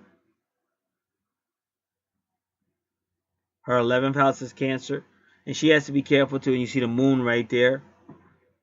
She has to be careful because she also has a little retrograde. So if they're not careful, they both could be in some type of scandal. And then if you notice, the guy on the right, his ascendant is Cancer. So whenever you see Capricorn and Cancer, these are the gods. Whenever you see a unique relationship between Capricorn and Cancer, like you do with these three, these are the gods. They're not just human. Santos talks about that. You may be able to find more about it in the description box, but also the free report you're going to get. But whenever you have a unique relationship between Cancer and Capricorn on people's natal charts, you're dealing with gods or fallen angels, stuff like that. And that's why you see a lot of Scorpio energy and all kind of stuff.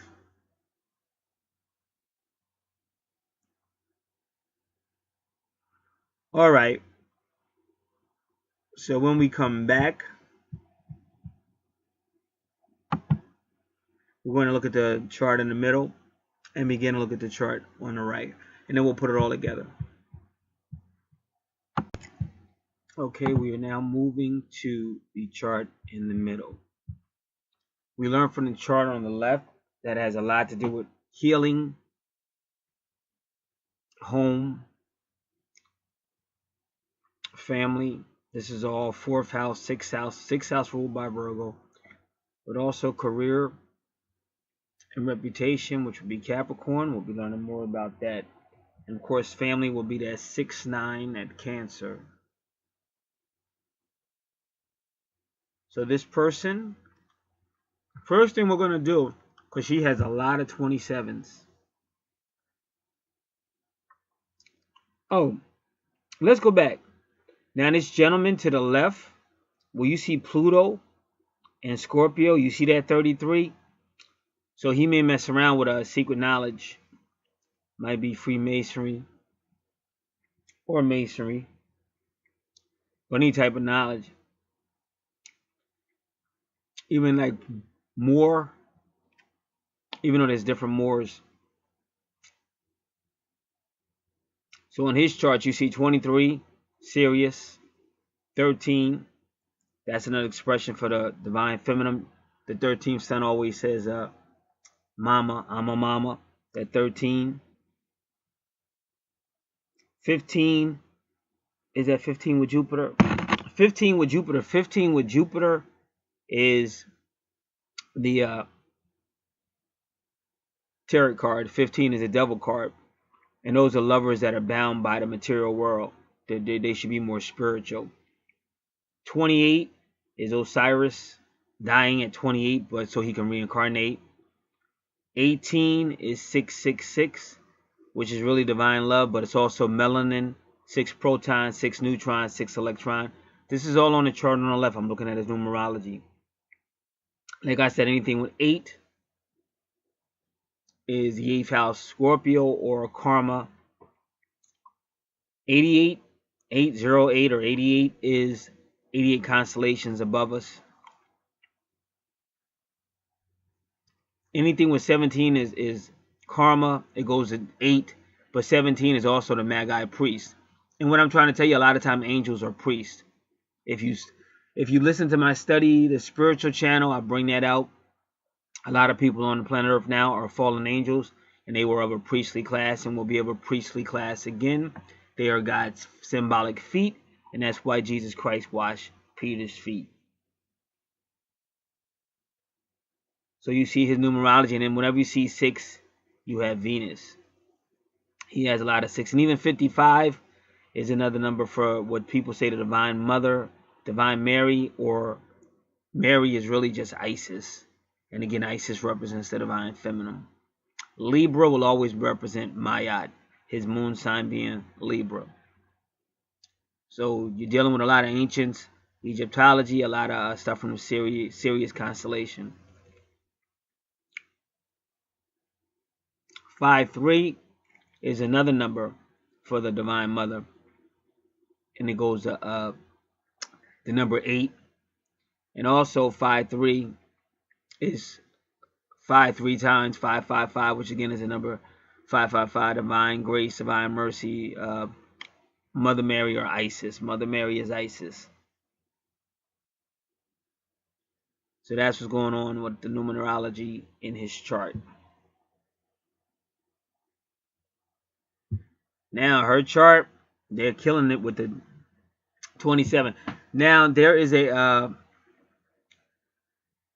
she has the number 19, which is, if you know the Nation of Islam, the Final Call newsletter or newspaper.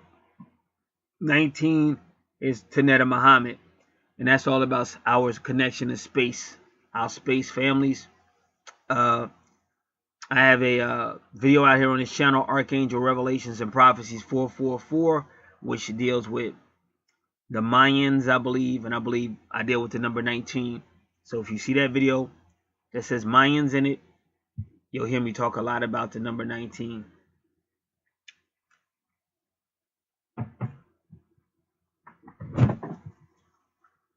So we're going to look at the number 27.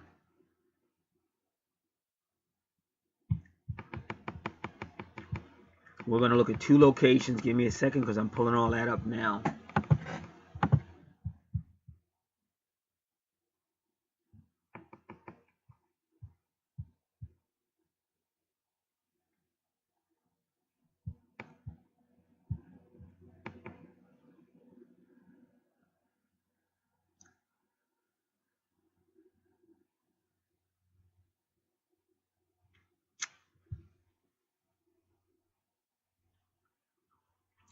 I'm looking for my little WordPad file, a WordPad document.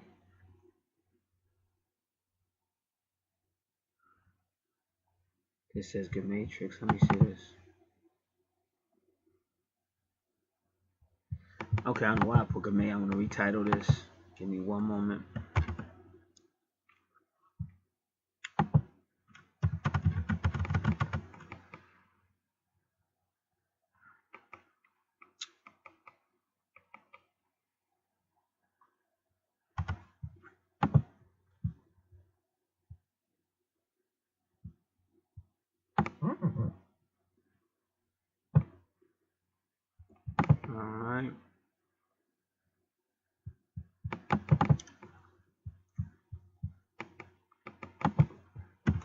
We're going to go to angeltherapy.com.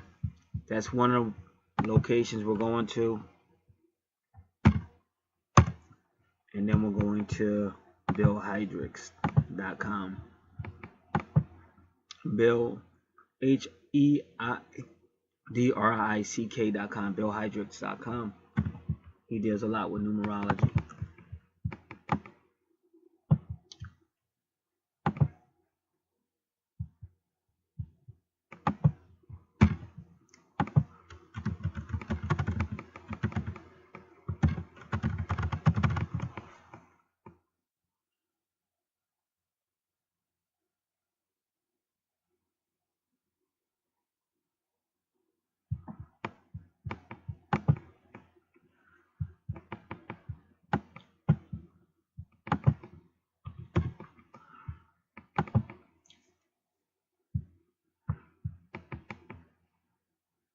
All right.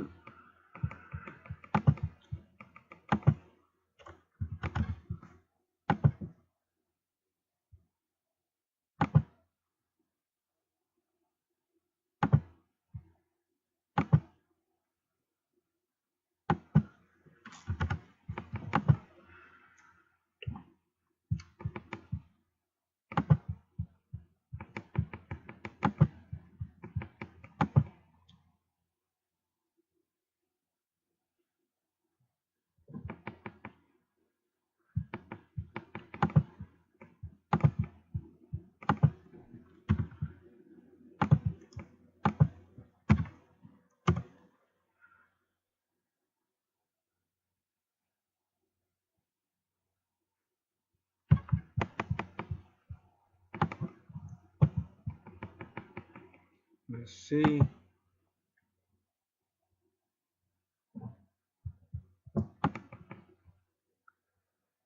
All right, the number 27 from billhydrix.com is brotherhood to flow in drops to weep at or for.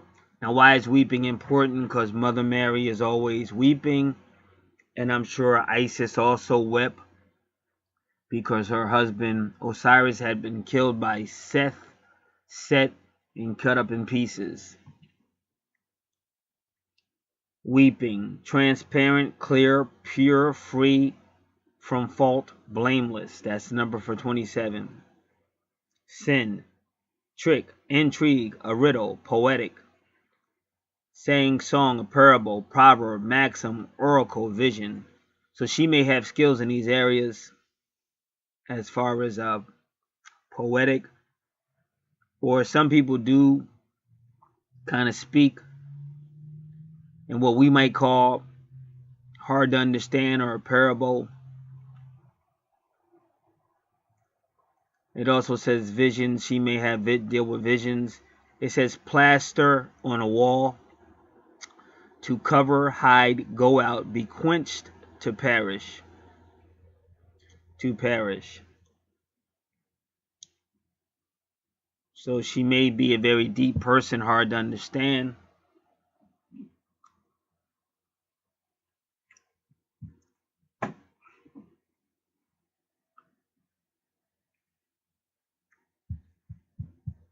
Now, I'm going to my website.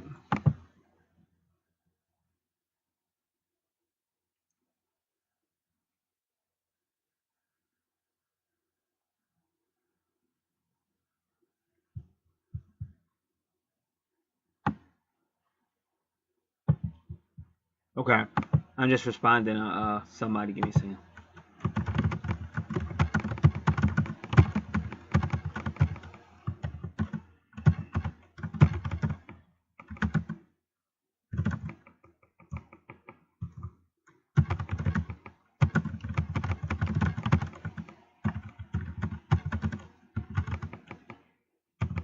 Give me a second. I'll be right with you.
Now I'm going to, I also have my own website for Natal Chart Numerology.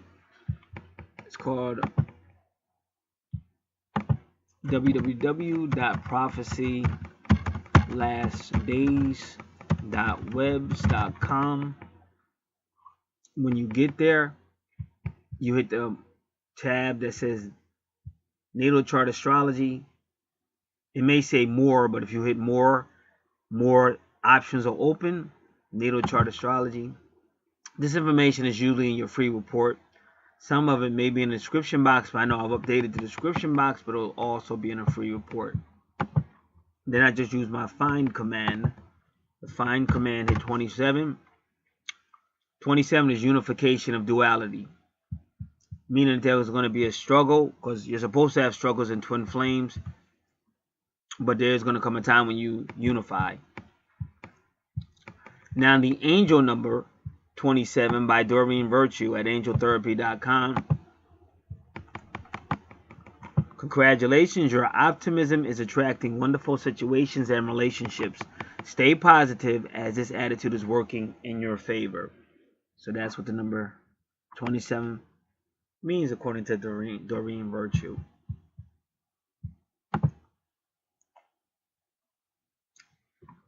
Number 11 goes down to number 2, which is the couple number. As you see, she also has a lot of 5s.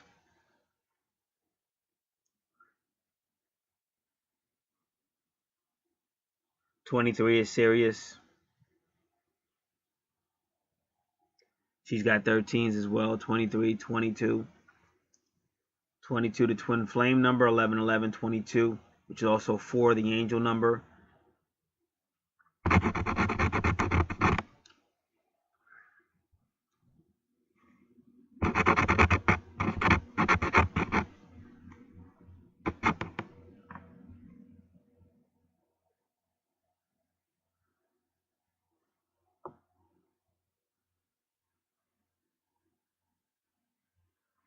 Alright, it's one other number I'm trying to check out. Give me a second. We already said 23 is a number of Sirius, but also it's a number of God incarnate. God incarnate is 20. God incarnate. Incarnation of God is 23, but so is Sirius. Okay,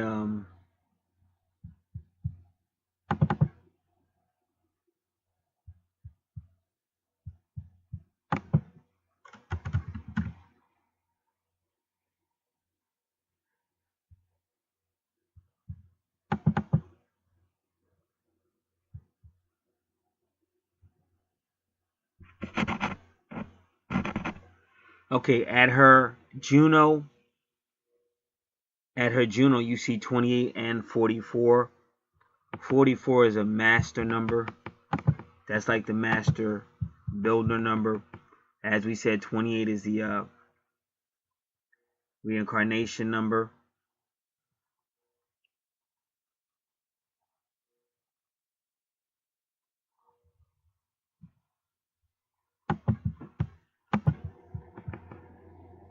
All right. Now for my chart, natal numerology, it means like the twin flame struggle is complete, but it is a master number.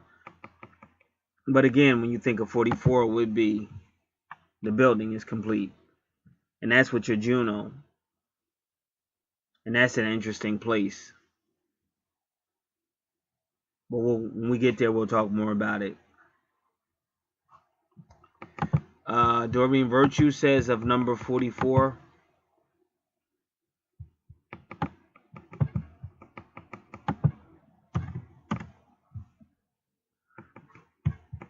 the angels are giving you extra comfort and support right now, because 4 will always be angel numbers.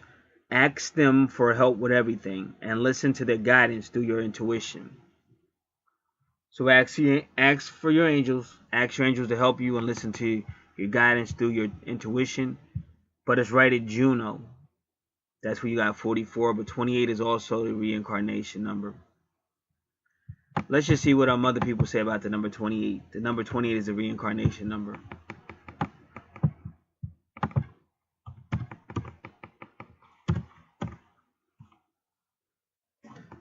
Doreen Virtue says for the number 28, money comes to you as you keep the faith that you, your loved ones, and your beautiful life purpose are fully supported by heaven. So money will come if you keep the faith and remember that your loved ones and you and your beautiful life purpose are fully supported by heaven. And we're about to find out what your life purpose is according to your natal chart. Now we're going to go back to Gematria, and he says number 28 is Father is renown. Tango, to perplex, valley of vision. So this female definitely has the gift of visions. Of gold, a place rhying in gold near Sinai. So they even connecting, the number 28 connects to a place in Sinai. Yah presents. So the number 28 has a lot to do with the Father, and Yah presents downward, to be clear, transparent, to be pure. So they say that again, sin offering, to live. A man trap, the gums, palate, inside of the mouth.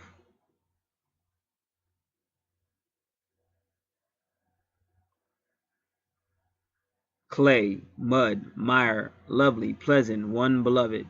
A friend, his or its unions. Together, alike, all together, union. To cut or hollow out, to burn, glow, sparkle. To shine, twinkle, Nubia. And we know Nubia is East Africa. Strength, might, ability, capacity, violence, strength, wealth, produce, riches, means, a lizard, or gecko. That's also the number 28.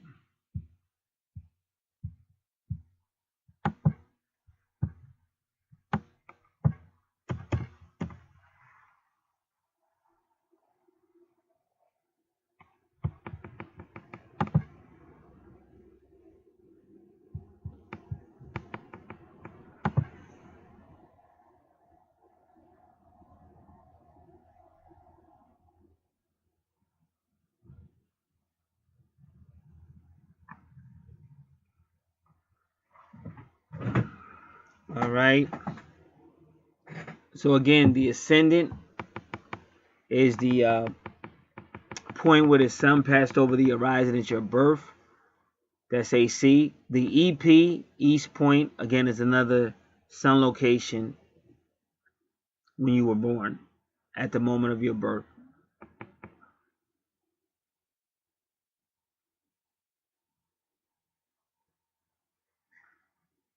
Virgo, as we said, rules the 6th house.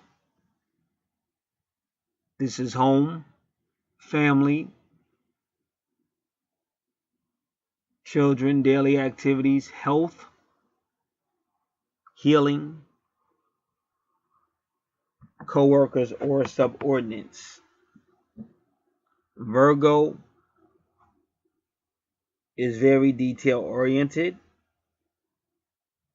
And with Pallas, that asteroid is Pallas, is going to help you see details and patterns.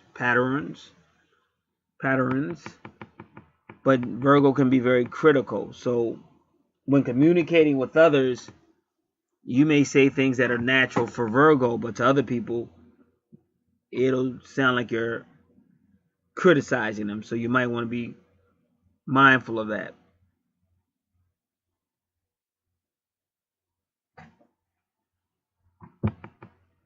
Vesta gives a lot of energy, but you have to be careful. Wherever you see Vesta in your chart, that is the area where you have to take breaks, because if you don't, you can get sick or tire out. Vesta also deals highly with spirituality.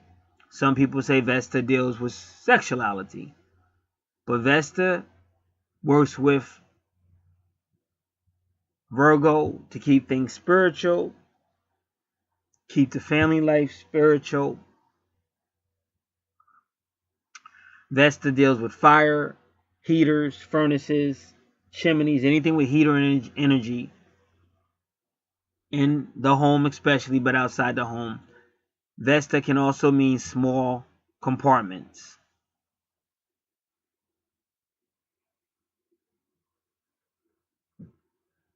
So now we're going to look at, and hope they have it, Pallas conjunct Vesta.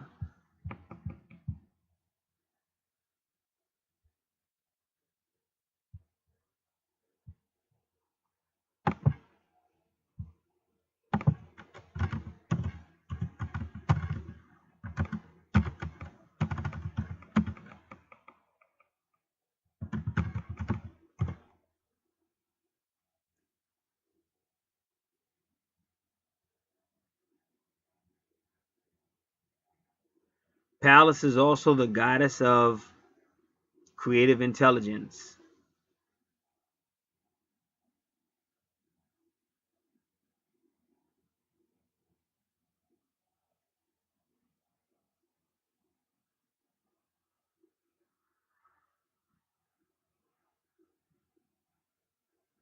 You are intelligent, creative, and devoted to a spiritual vision or a social cause.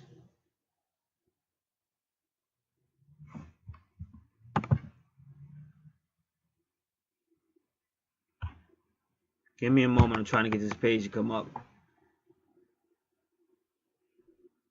And it doesn't want to come up.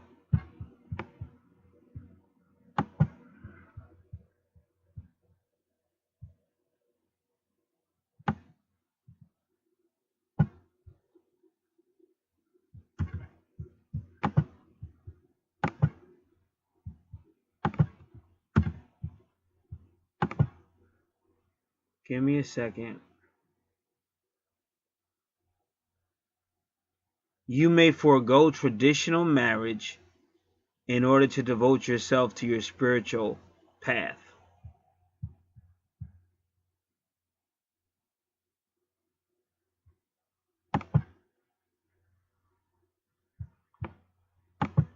And just give me a second because I'm trying to look further into this.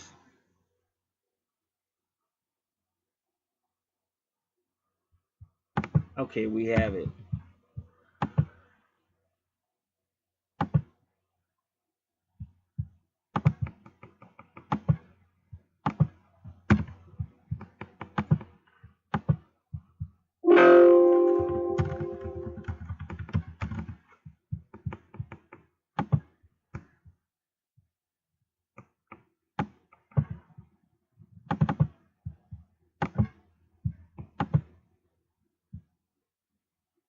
Pallas conjunct June. No, we want Pallas conjunct Vesta. Okay, now you are intelligent, creative, and devoted to a spiritual vision or a social cause.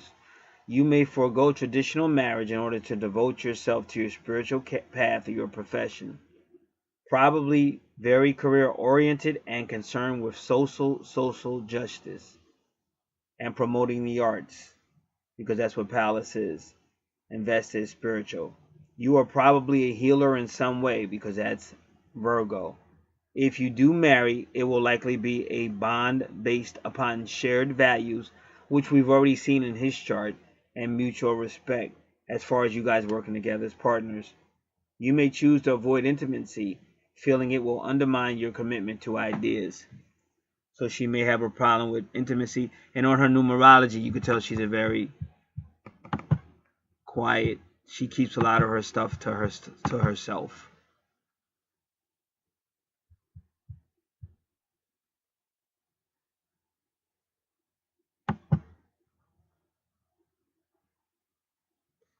So that's her first house.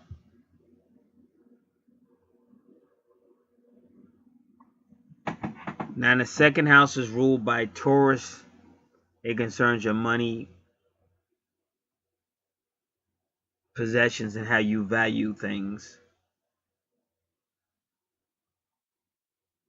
And Libra is in her second house. Now planet Venus rules Libra and Taurus. So she's definitely going to have a lot of Venus energy in her second house because of those two signs. Chiron means she has a lot of healing in this house. And again, it's going to deal with partnerships, relationships, legal matters, contracts, possibly open enemies, possibly.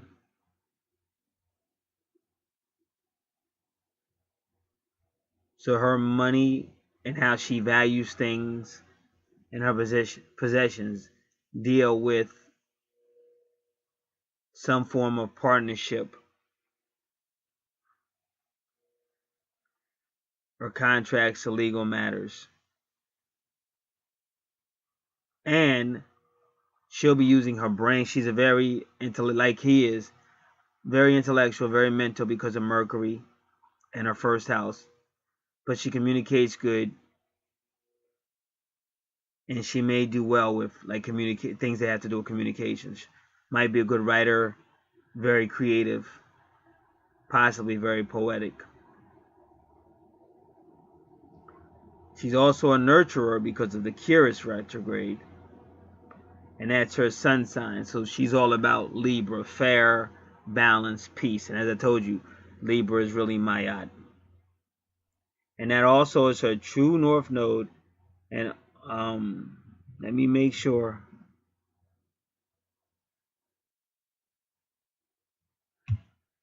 And Venus is in the third house, so we'll wait till we get to the third house.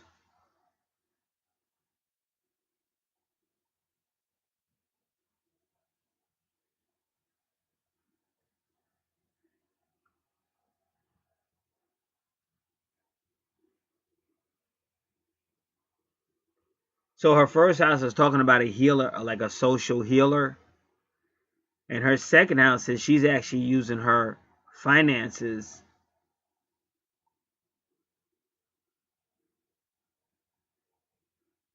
kind of like in a lawful way. And I'm pretty sure that taps back into what she does in her first house. Because she's got both. She's got the nurturer and the healer in her second house.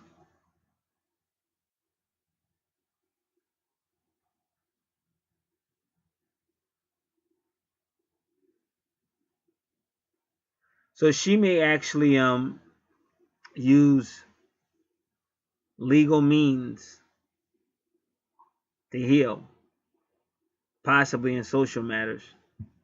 Don't, because Virgo can also be medical, anything with service. It can also be military.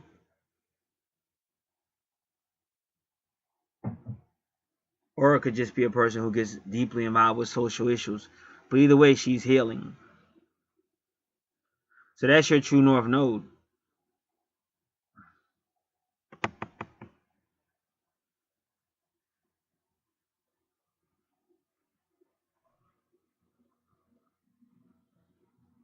And that is your life purpose in this life. That's your true north node.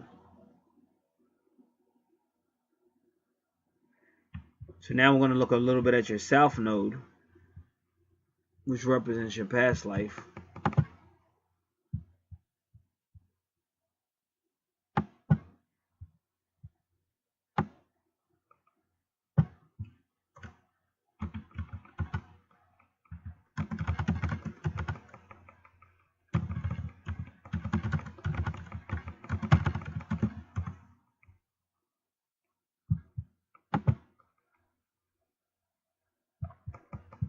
Your life theme is I balance for Libra, and your soul color is pink.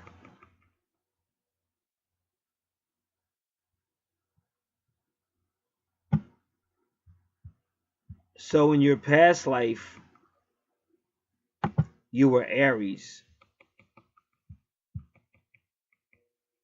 That's your south node.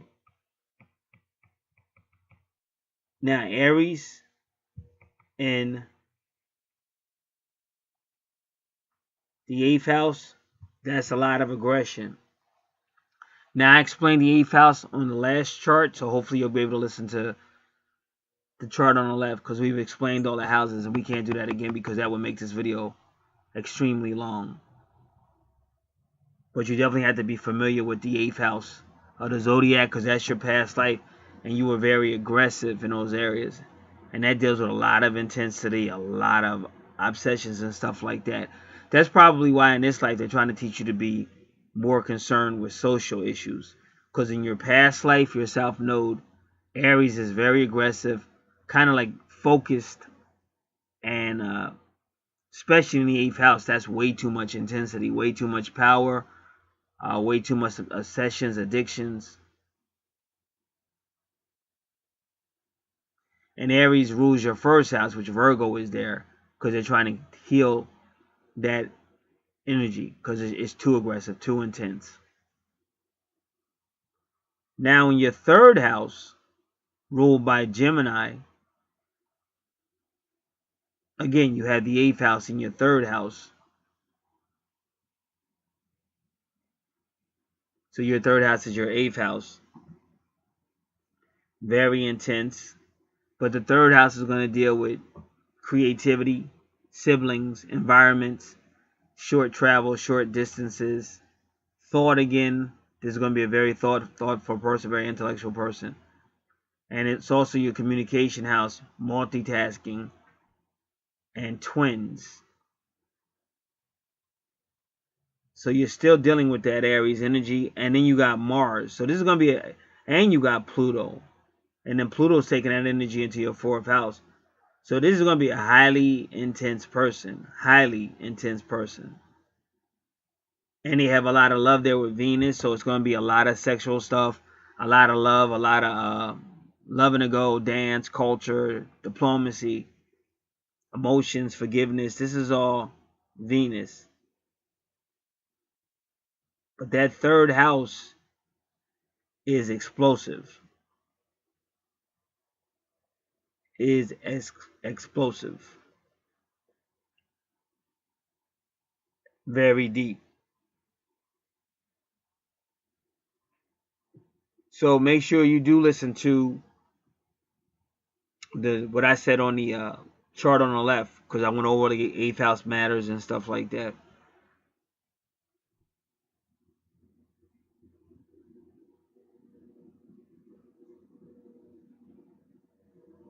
Because Gemini is when twin flames, that Gemini energy, they usually don't stay together. They keep going into separation.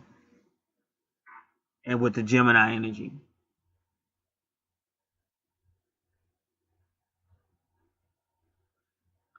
Now they're taking all this third house energy and putting it right into your fourth house.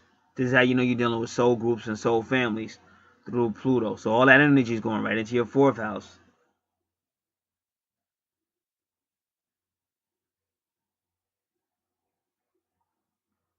Your fourth house is ruled by Cancer, the 6-9. It's all about family. And Cancer is ruled by the moon. Your fourth house concerns, say, teenage to adult education, land and property, family and ancestors, the heart, vehicles and travel. And whatever person was like a mother to you, raising you when you were younger, that's the person that's in your subconscious. That's the Imum Coeli. Now, Sagittarius rules the ninth house.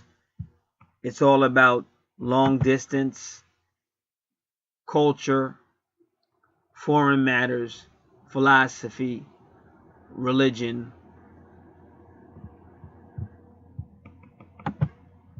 So what we're going to look at now is Sagittarius in the fourth house.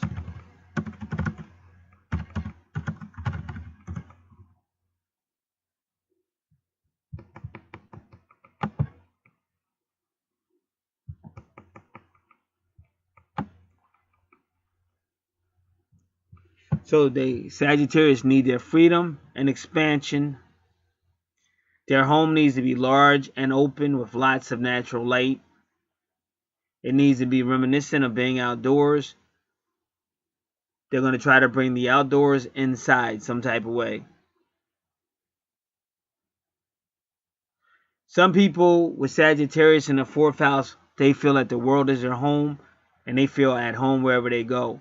But for others, they need a solid home base in order to feel comfortable, so that when they go out, they can come back to a place they call home. Your home may show off your worldly tendencies as you likely display various items and or photos from your personal adventures. Now, Sagittarius in this fourth house could be good because Sagittarius can tend to be self-centered, but with the home, they may get more involved with people, like inviting people over, getting to know people more.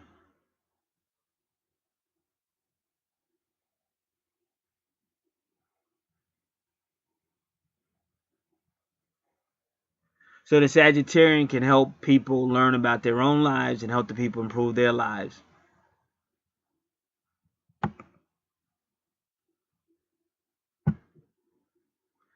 And it's good because it's going to bring feeling, quality to the Sagittarian. And it can stimulate the Sagittarian's idealism.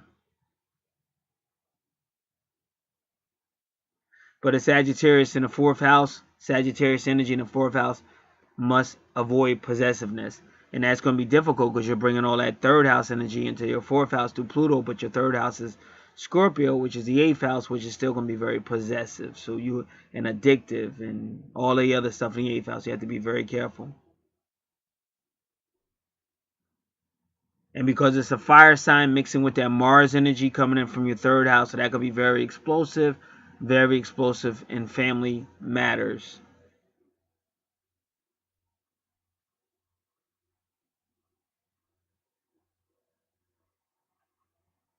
So in the 4th house, you want to work more towards the good of the whole, not just the good of self.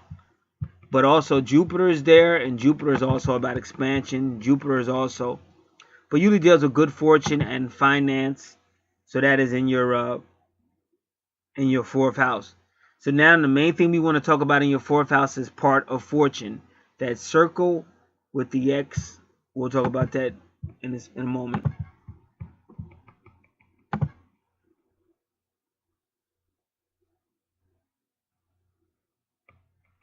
All right, we're looking at part of fortune.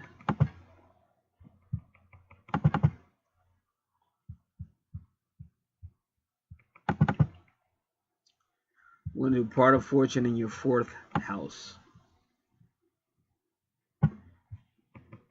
They need a sense of home, roots, security, stability to be totally happy. This does not mean that they need a house to call his home. His home can be an ideal. It should be idea, not ideal. A person, an atmosphere that he can feel is solid and solidly behind him. The person can go on to find fulfillment in the 10th house professional identification. These people are usually very patriotic, with strong feelings for home, homeland, and parents. And this also means that this person will probably be wealthy in the last third of their life. But because you have Jupiter there already, you may not have to wait till the last third of your life to be wealthy. You may already have it. All right. Now we're going to keep going.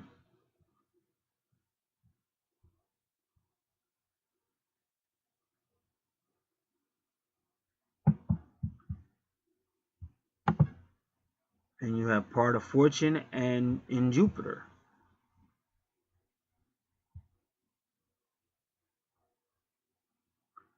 And because Pluto is so close, we're going to do Pluto as well.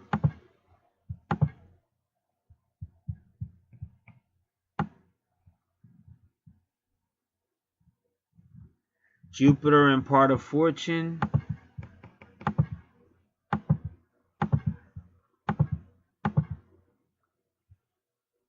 The potency of Jupiter will be enhanced in all of its positive forms.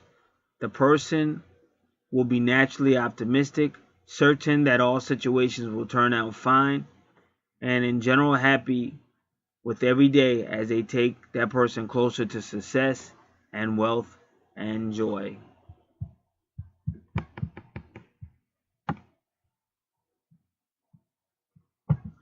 Pluto and a part of fortune.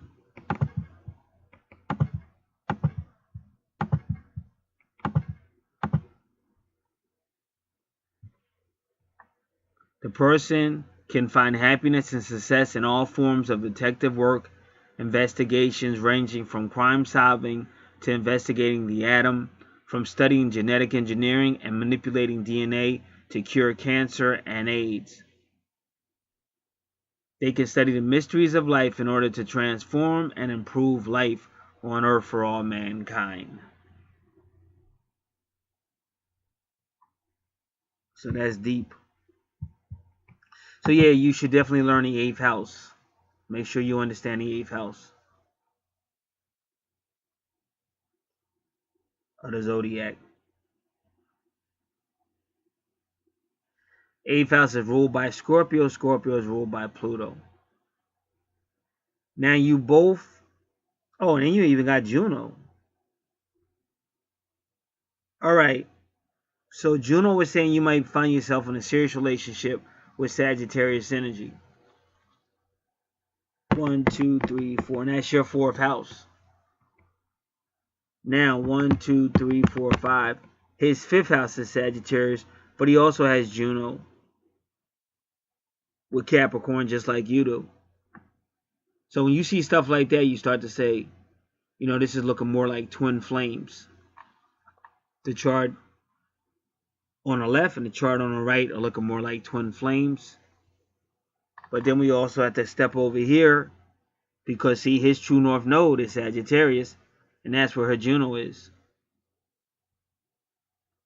And ironically, oh, this is eerie. His true north node is real close to his Pluto.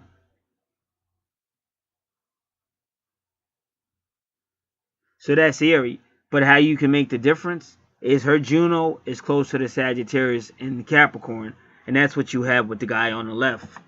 So he's probably a twin, but this guy on the right is closely mimicking it. And that's why it's going to be problems, especially with all that Scorpio energy going on. This is a highly intense situation. So this is where you have to have cooler heads prevail, because there's too much Scorpio Pluto energy and anything could happen.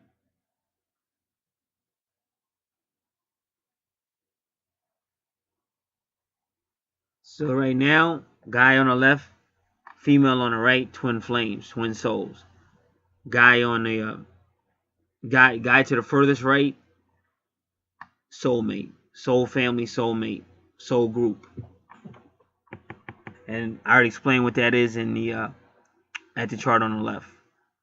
So the person on the right should definitely try to listen to the chart on the left. You have to remember, you can't think selfishness.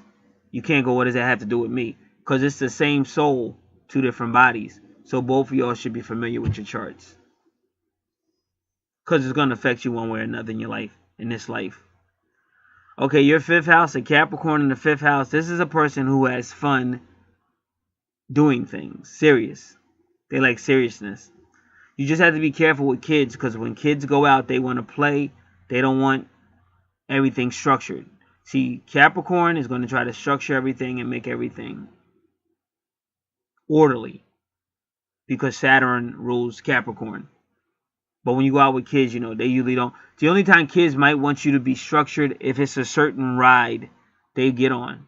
So when they say they walk into a theme park, if it's a certain ride, they're going to want you to go to the map. Where's the map? Where's that ride? Because that's the only time they're going to really want you to tell them where a map is, because they want to know where that ride is. They want to get on that ride. Especially if they know it's going to be a long line. They want to make sure they get that ride. Otherwise, they want to just come on that theme park and they just want to go. They want to experience. They want to have fun. And usually the kids will let you know if they, oh, we haven't found a ride yet. Where's the ride? We've been here for 3 hours. Where's the ride? And then you might go get the map. But that's how you want to think when you're with kids, because you're supposed to be having fun. Now, Capricorn in the fifth house is supposed to be about fun, but Capricorn might be somebody who thinks chess is fun because they're thinking and they feel like they're completing. But somebody else may not want to play chess. They might want to really go out and run around and dance around, because that's what the fifth house is supposed to be about. The fifth house is ruled by Leo. So this is going to deal with your romance, love, travel, fun, taking risks, adventure. Your third house and your fifth house are very creative. So this person, because of Capricorn and Scorpio in the third house and fifth house, they can really, really be great with creativity and great with entertainment. And their mental facilities are going to be impeccable. And that Neptune is going to help them be very creative and idealistic. And then what happens with Uranus is going to teach Capricorn how to loosen up. So you'll have some people that will be really conservative, but they'll also be liberal. And you'll be like, I don't understand it. This guy is real conservative. Then all of a sudden they start acting like a liberal. What's going on? Because that's when you have Uranus and Capricorn, that's kind of like what you're looking at. They'll be the conservative that does want to do something liberal or want to help out others and not just say be conservative. Because this person in the middle is a social person. They definitely want to help. So even though they have the capacity to be a top among the rich people and don't have to care about the lesser people, they're not like that. They have a side and wants to help the lesser people as well. And possibly because in a past life, they may have been aristocratical. So now they're more, they want to help the people as well. Now, your sixth house, ruled by Virgo. We already explained what's in your sixth house, all about home. We already explained it. That's Aquarius. But Aquarius is the enlightened one who wants to help people. And Uranus rules Aquarius. So Uranus is so close to your sixth house that she's going to be good with technology and stuff like that. Like I said, I even saw that in her second house. I said she might be good with technology. She's going to be good with technology and be able to use these things to heal, serve others, and help people. Even in her home might have the latest technologies. But that's where she's going to have the vertex crossed, or the vertex. She's going to meet someone, which is probably going to have Aquarius energy. Some type of Virgo Aquarius energy. So now we're looking at the chart to the right, just to see what's going on over there.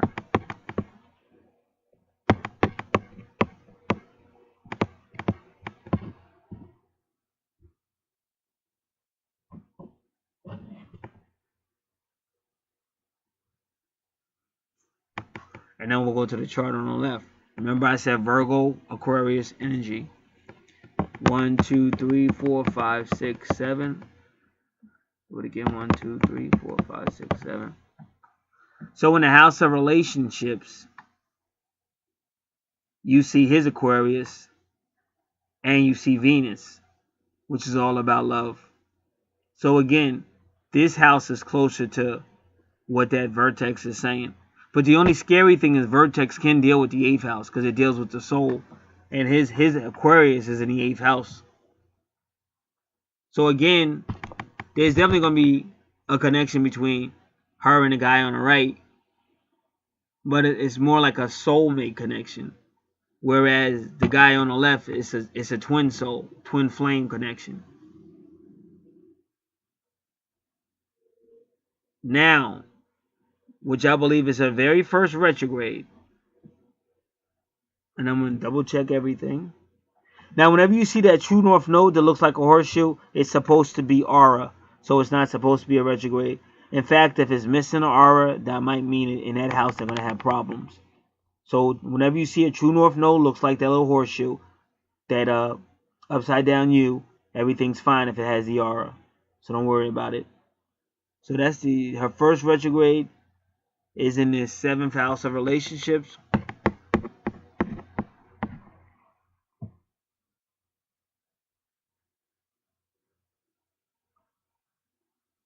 And it's Pisces.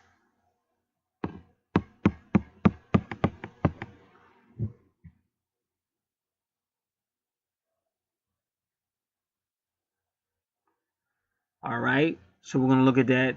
Okay, well, first it's going to be spiritual. That's, Pisces will always be spiritual. Pisces rules your 12th house. So again, it's your relationship house, spiritual house, contracts, legal, partnership, possibly opening energies. So you can see that in her second house, where Libra is, some of her finances will be going to spiritual matters. And that's what we were saying. She's going to be using those finances to help people as well. But what we're very interested in is why is your Saturn retrograde in your 7th house. Okay, and going back to the 5th house, whenever you see Capricorn in the 5th house, that can also be because the Capricorn rules career and reputation. It rules your 10th house. So that could also be some type of business and travel and or entertainment. Could be. Okay, but we were going to look at that Saturn retrograde.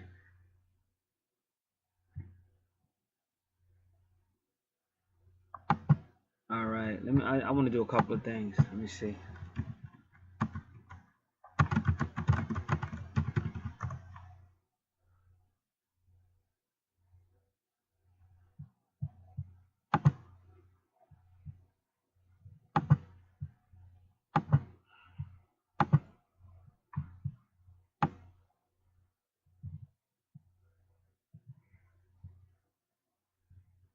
Okay, this is my astrology book dot.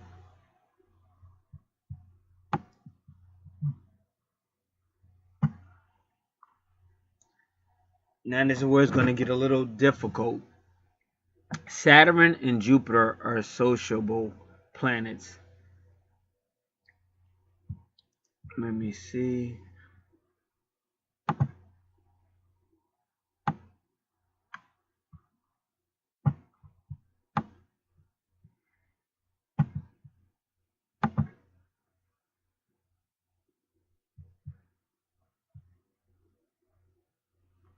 So social planets. Saturn and Jupiter are social planets.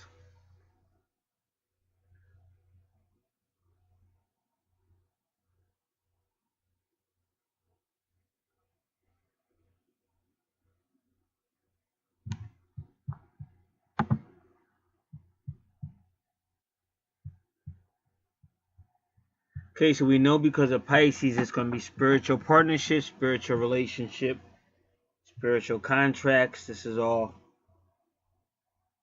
the seventh house matters.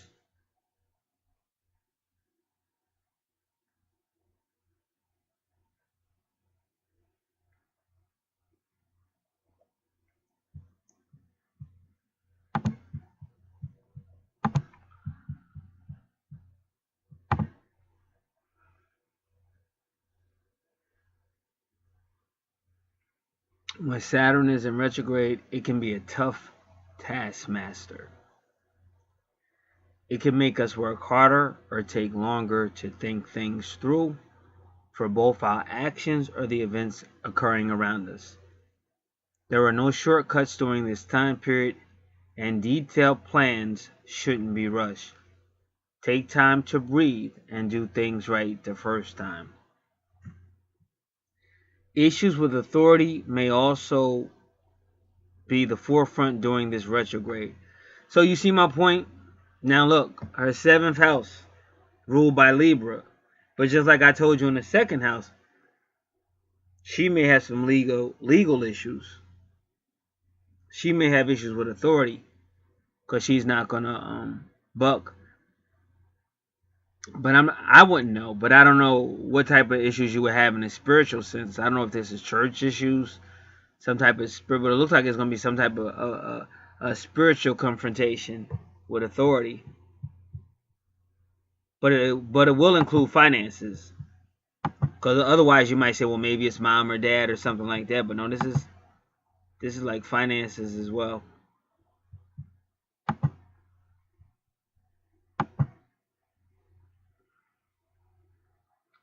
All right, give me a second. I'm just going to forward something.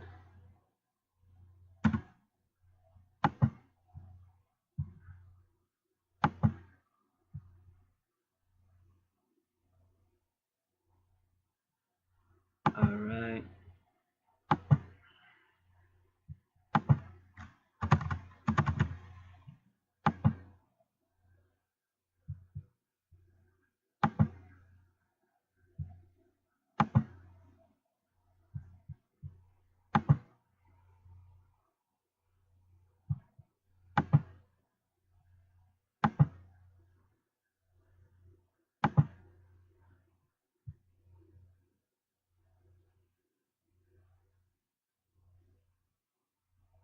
Issues with authority may be in the forefront during this retrograde. Working on legal matters, just like I said, and that's what you see going on in your second house, such as contracts or deals, may be delayed. Deadlines may be extended and may find yourself working on something you thought was already complete.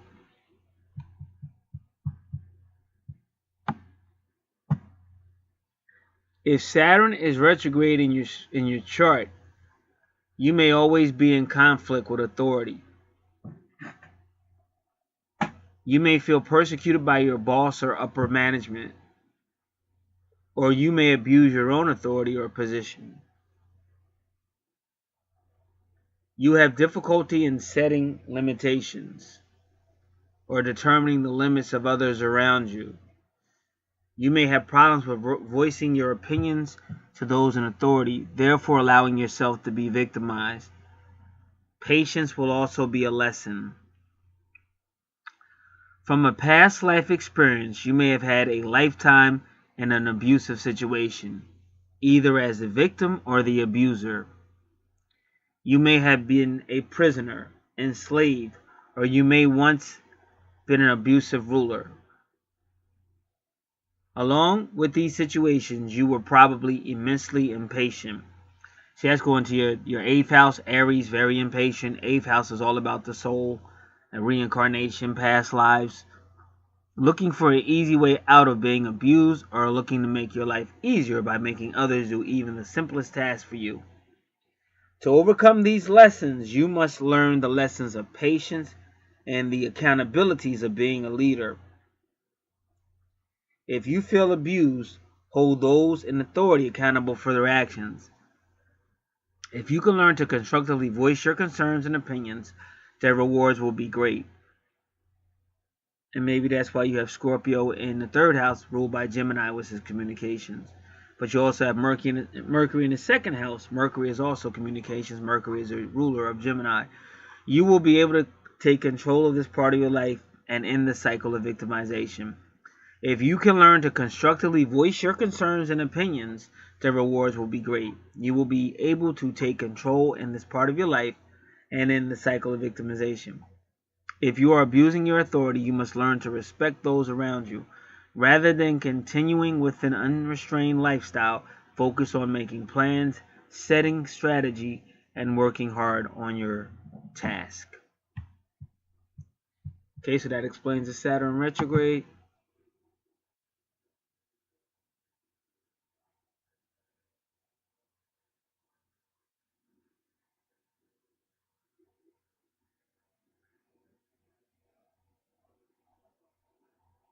Now that's saying I'm just looking at something else. But see, this is Saturn direct in Pisces. It's not Saturn retrograde, so you have to be careful.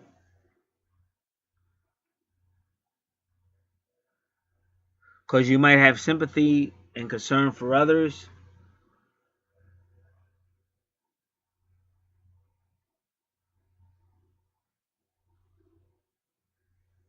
So you have to learn not to identify so much with other people's problems, because that Pisces energy is going to soak it up, and Pisces tends to like to sacrifice itself for others. And they are talking about your past life, because Saturn deals with karma. There may be part of your past life that haunts you, and it'll surface as vague uneasiness, depression, or subconscious fears. And that's why Pisces rules your 12th house, which is all about endings and dealing with your subconscious.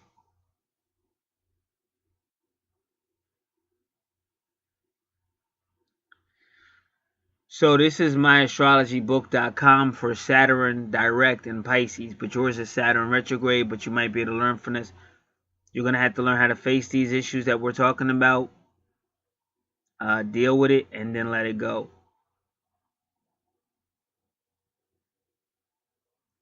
And he says, let God do the work that needs to be done. But I think the reason why he's saying that is because of Pisces, because Pisces is the spiritual.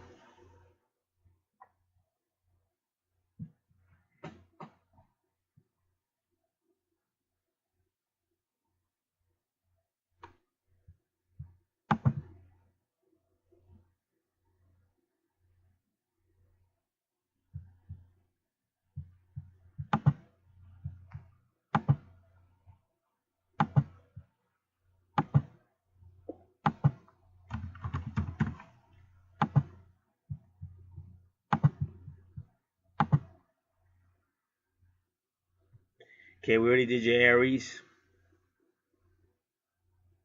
in the 8th house.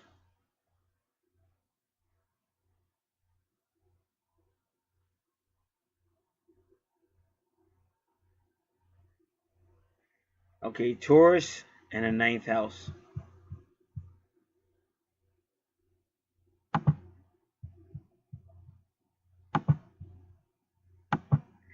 Today is October 10th. Jupiter enters Scorpio today.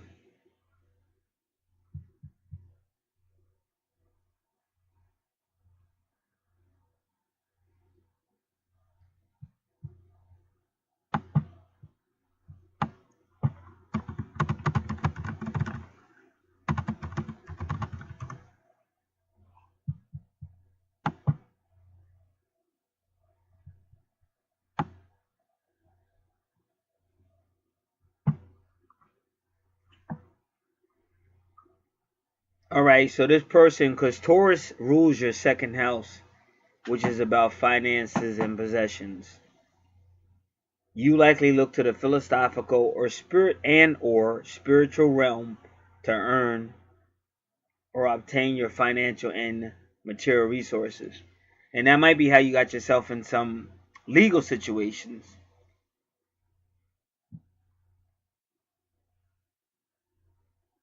And remember, your natal chart, it's a prophecy. It could already have happened. It might be happening right now, or it's going to happen in your future. So remember that. So I'm just speaking from looking at it the first time. So I have no idea of the timing of a person's life. So they say that this person might, with Taurus in the ninth house, they may use their intellect to take the place of tangible and practical efforts. They're going to expect that what they believe and their philosophies, well, you should just follow it. I just told you. Like, you see that a lot on YouTube. You see a lot of people call themselves prophets and stuff like that. And they just think you're supposed to take their word for it. And that's how they get themselves, like I said, that's how they get in legal trouble. Because finally somebody comes and says, what you're saying is not verifiable and it's illegal. And now they have legal problems. But remember, because Venus rules both Taurus and Libra, it's actually planet Venus that's doing this. It's Venus energy. So you have to study that even more.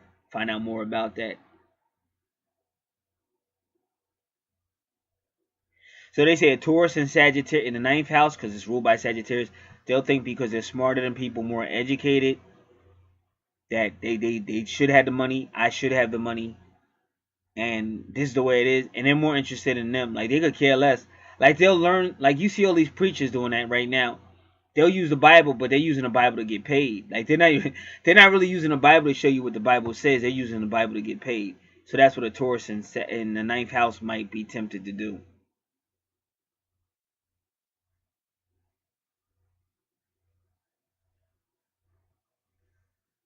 But they say that type of person is on a lower vibration.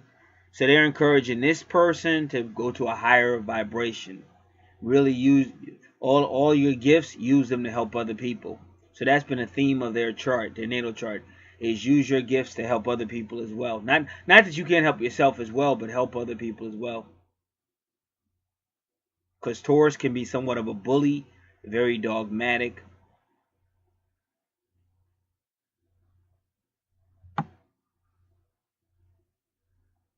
They're saying this person in the past used their knowledge to benefit themselves. They weren't really interested in the truth. They were interested in how can I use this knowledge to benefit myself. So they're saying in this life they have to really use knowledge the correct way and also to help people. And that's another reason why the universe gave them an Aquarius, because that's what Aquarius wants to do. They want to help the community, help people. Now, the ninth house also deals with the Christ concept of harmony and wisdom.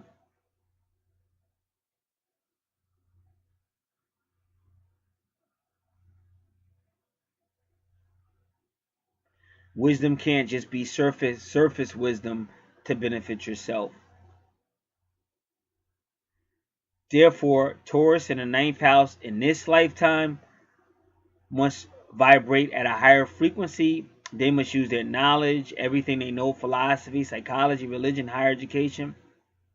And they have to use this to benefit other people as well. But Tauruses can be very creative, artistic, and can even be mental.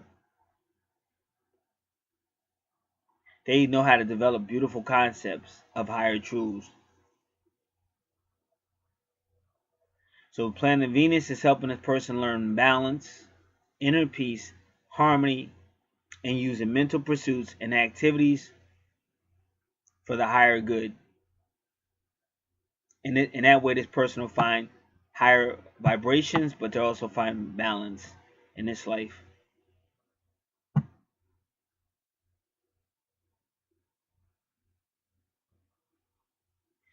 The ninth house is also about freedom, so a Taurus cannot be dogmatic. A Taurus cannot say, look, I studied, I know what I'm talking about. and you're going to do it my way or the highway. So they have to allow people to have a freedom to accept what they're teaching or not accept it.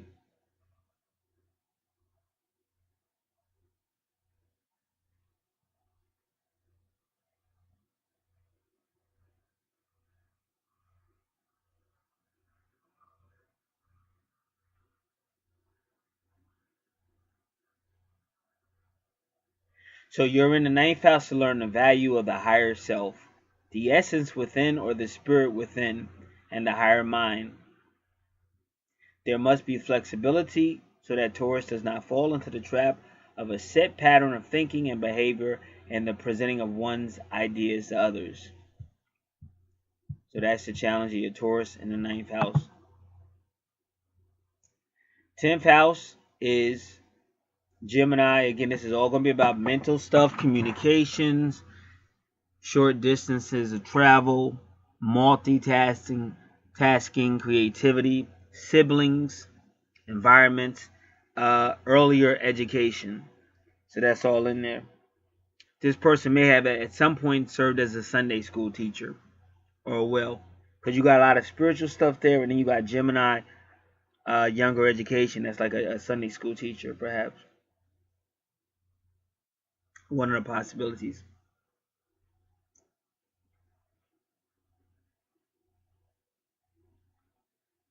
Okay, now your 11th house. See, your friends, your association, in groups, that's going to be kind of like a family to you. And your 4th house is already about like Sagittarius, like long distance travel, could even be world travel, but that's your family, is actually these friends, association, and groups.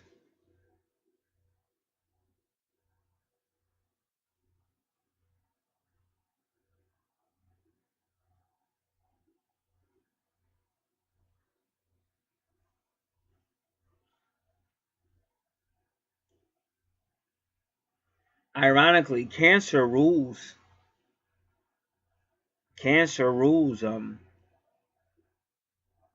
the moon rules Cancer, but it makes it motherly, nurturing, motherly. But your moon is really in your 12th house, but it's so close to your 11th. But that's because it's telling you to tap into that Leo energy. So you will be a leader. You're not just going to be the nurturing mother type. You're also going to be a bold leader with these people.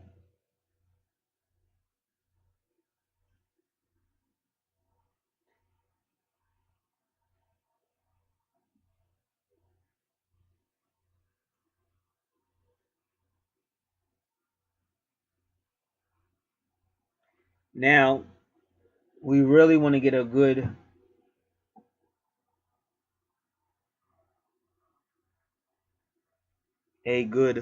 understanding of Lilith retrograde in the 11th house. But that's going to take a second. Lilith is not always easy to find online.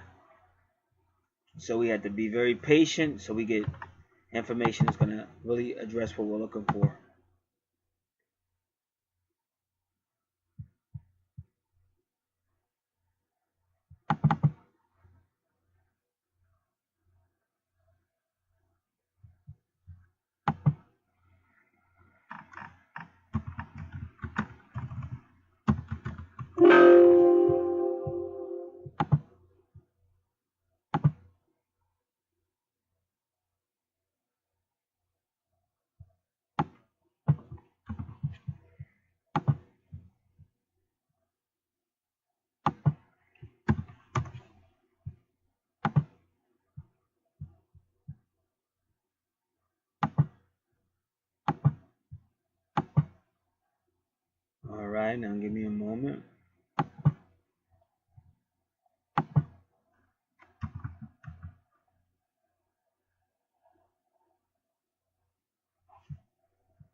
All right.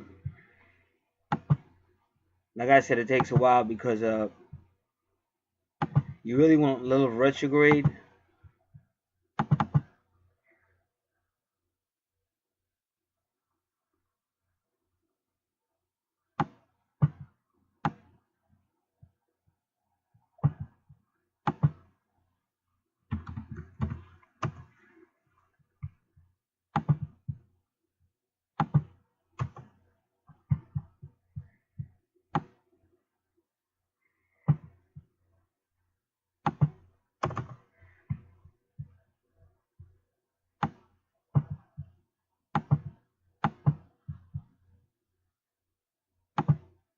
All right, Lilith in a sign, Lilith in a sign.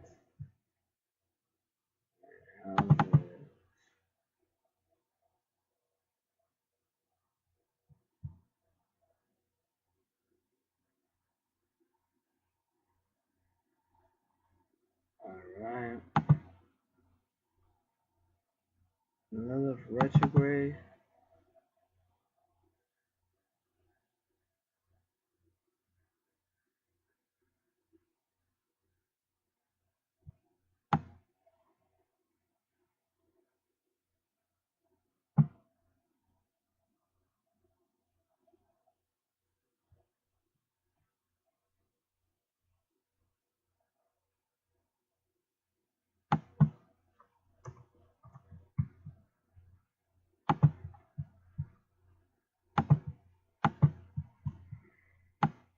Come on.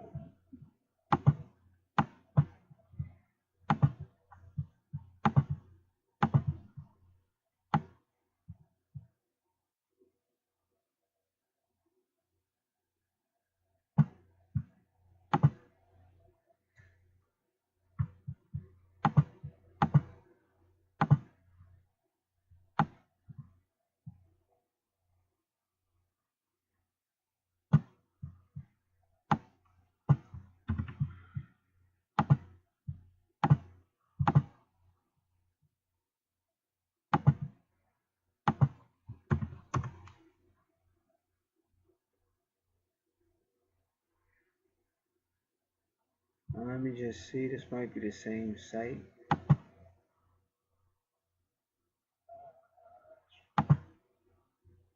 All right.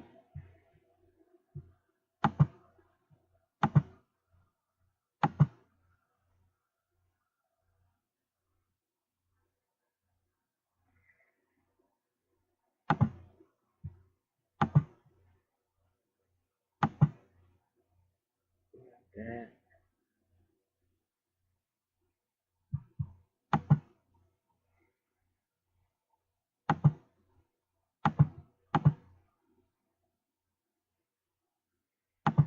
All right. So what you have to understand is your 11th house is going to be like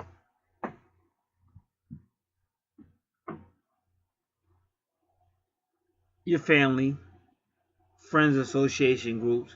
But this could be a spiritual setting. But whoever these people are, rather business, because if you notice your 11th house is opposite your 5th house, and in your 5th house you set it up like a business. So it could all be spiritual somehow. Because a lot of people do that. You know, they go to school or whatever, but they actually turn to church. It becomes everything. You see these churches now. They come to music. They go on tours. They visit in the so-called Holy Land. So it's really like a big business. And then you hear like a mega church. It's like a big business. So this might be environment or it might be something else. But at the end of the day, in your 11th house, it's talking about these people you are associated with, friends, association groups. And you're going to kind of like be a mother to them, but you're a lioness. You're not just going to be the walk all over top of me mother. To a certain degree, you're going to actually be really a leader. That's that Leo. Really going back to you. And Leo takes you right back to the 5th house because it rules the 5th house. So we have to keep that in mind when we read these some of these things about Lilith, because your Lilith is retrograde. So So we got to apply that. Lilith in Cancer urges you to create domestic and family peace.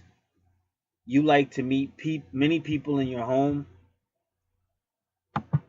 in order to have expanded meals with them, whereby you take part in discussions very emotionally and with psychological knowledge. In family matters, you are inclined not to recognize things or situations correctly, or you don't want to omit situations and circumstances because you get enticed by unrealistic opinions very easily. So that's Lilith in Cancer, but now yours is retrograde, and what happens with Lilith retrograde, she'll keep things internally, but she may all of a sudden just blow up. They call her a psycho bitch from hell. Because they can be quiet, they hold it in, then all of a sudden they'll go critical, like the uranium in a nuclear bomb. And that's why they say psycho bitch from hell. So that's Lilith retrograde. So you have to be careful of that in your 11th house.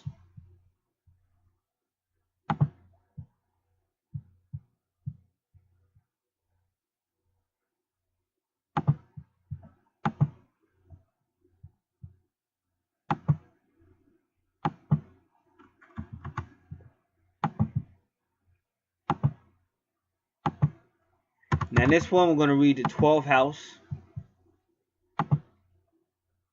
because you have Leo there. So we're going to read the 12th house, and then we're going to do Leo in the 12th house. Now, what's unique about your 12th house is balance, because the moon sign is the divine feminine. That's going to deal with your subconscious, your psyche, your emotions. But then you got Leo. The Leo's ruler is the sun. That's the divine masculine. Somewhat the intellect of the mental. So you got both of those things going on. So your 12th house has a lot to do with balance.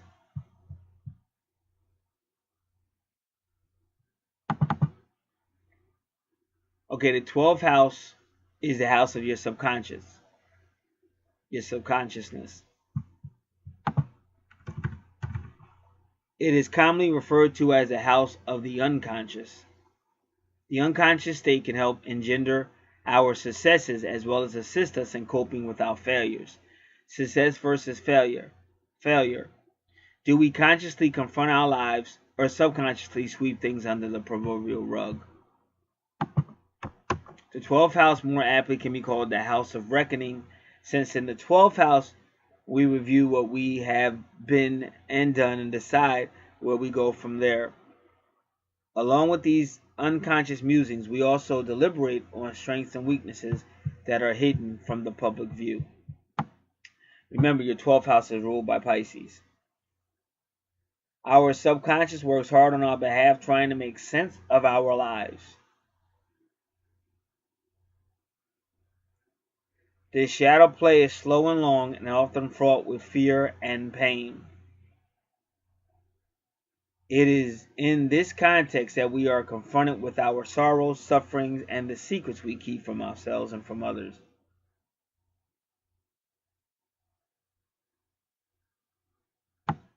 Ultimately, we are also confronted with our fate, karma. Here we meet it with the results of everything we have done. This further puts the focus on repressed agendas and restraints. What have we wrought with our lives? This is the key question of the 12th house, and we will deal with both it consciously and unconsciously. Will the answers compel us to be transformed or reborn?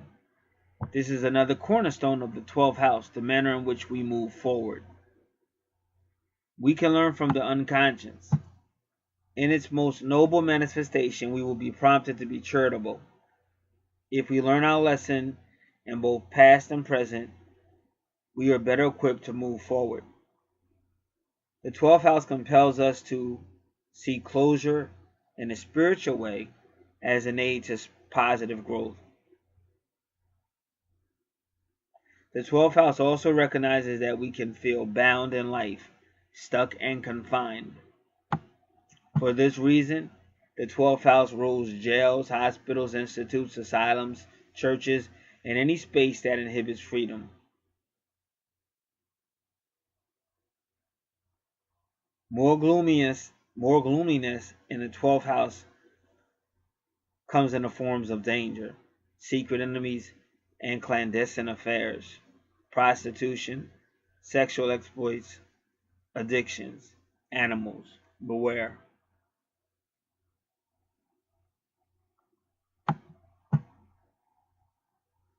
The 12th house is a champion of positive transformation. It is here that we stand on the precipice and determine how we will proceed. By reflecting on and using the unconscious mind to revisit the past, we begin to form our incoming future. So your 12th house is centered on Leo. So remember, your 12th house takes you back to your 5th house, because your 5th house is ruled by Leo. And then you had the whole Capricorn thing going on. But you also have Juno very close.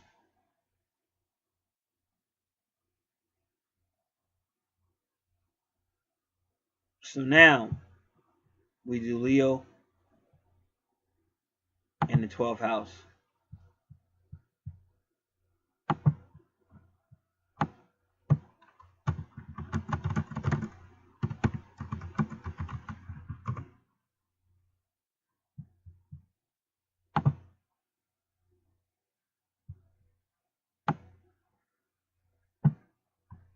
Compassionate and sensitive, you shine your light to gain attention, so you are in a position to share the spotlight with others.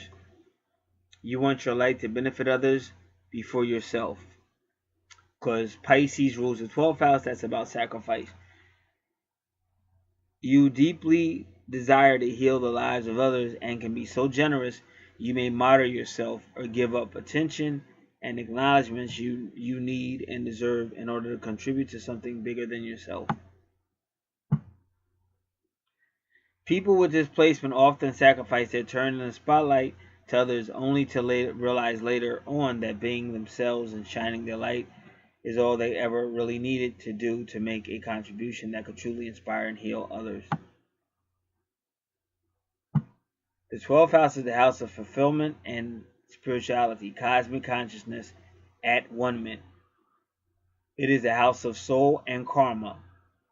Leo in the 12th house indicates that there is a need for selfless service along universal principles and true spiritual values.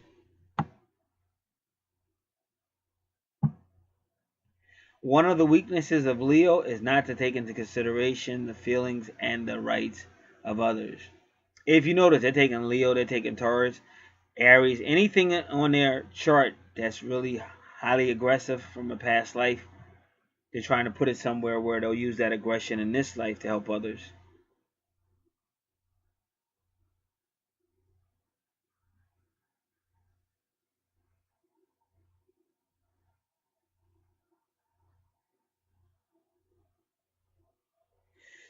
So the 12th house is a universal cosmic house. It's telling you, use these energies to help everyone around you.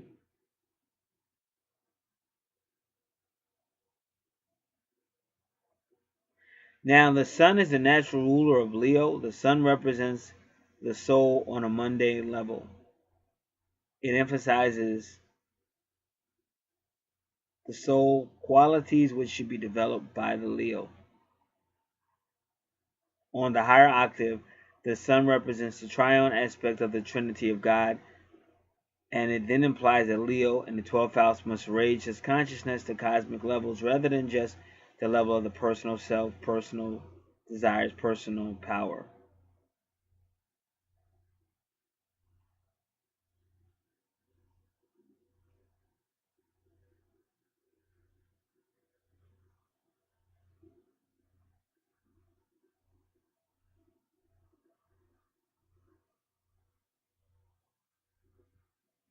All right.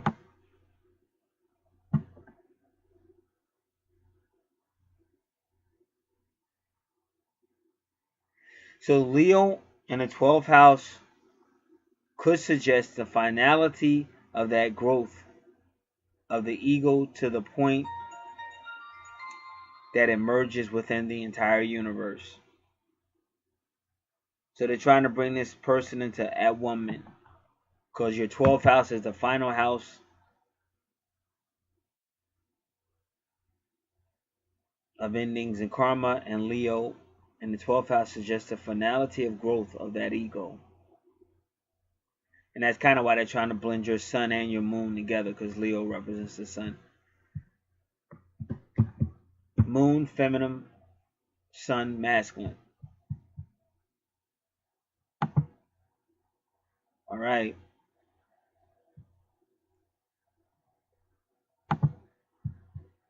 All right, so now we go to the gentleman on the right. His ascendant, family-minded. There goes the Cancer again. Because we're pretty sure this is a soul family, all three of them. Second house, there goes the Leo again. Second house about finances and possessions. Leo. Bold, romantic, wanting to go, wanting to have fun. So he would have to be careful with his spending, not wasting money. Third house, he's got Virgo with the Gemini energy. Short travel, creativity, siblings, environments. That's Gemini. He'll have a service-minded, home-minded, healing-minded. This is all Virgo energy. And Chiron healing too. So he will be somewhat of a healer. Fourth house, the family house. Family and education. Libra. So now his family will be associated with partnerships,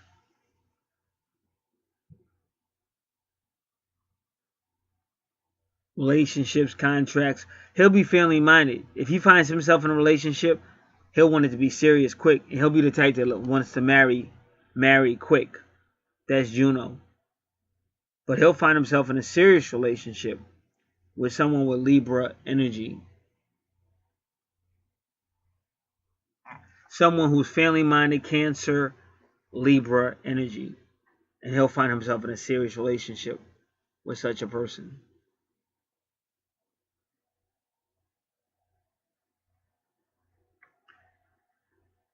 Now, that was the first, second, third, fourth house. We're going to stop there. And we're going to go to his 11th house, ruled by Aquarius, friends, association, and groups. And he's Taurus.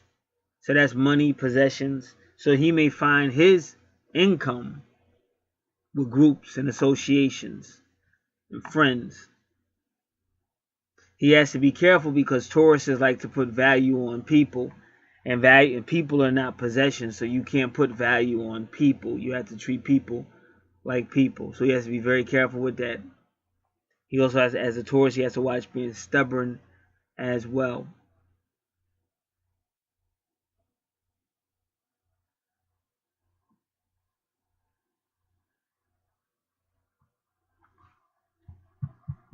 All right, we're going to do Taurus in the 11th house.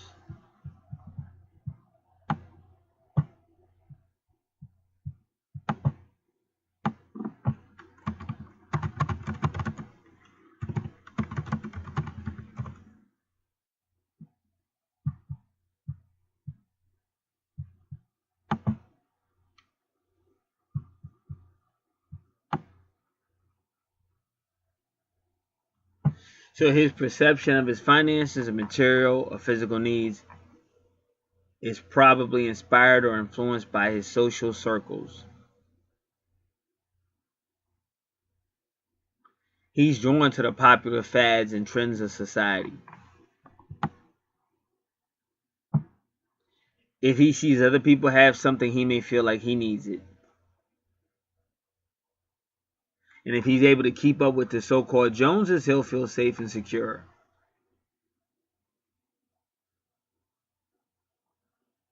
And he likes to work in teams, so you might see him networking and doing pyramid schemes and stuff like that. Anything with networking, working with people.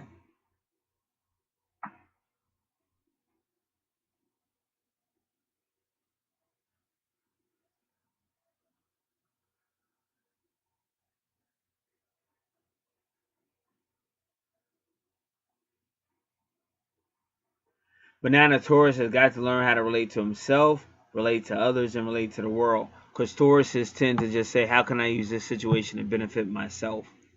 So that's his challenge. And the 11th house is to actually work with people. He's got to see people as people, not people as how can I use this person to get what I want. Capricorn can be like that too. So anywhere where you saw Capricorn on your chart, be careful, because Capricorn can also be a user. So you got to be very careful.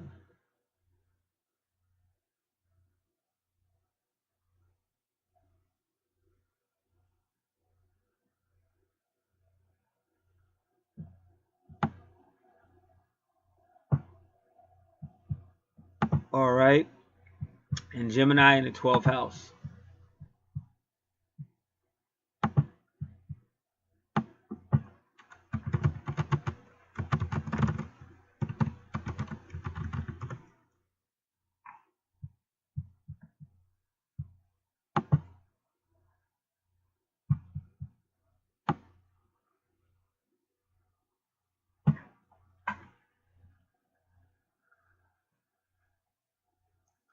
So Gemini in the 12th house uses his thoughts and communications compassionately,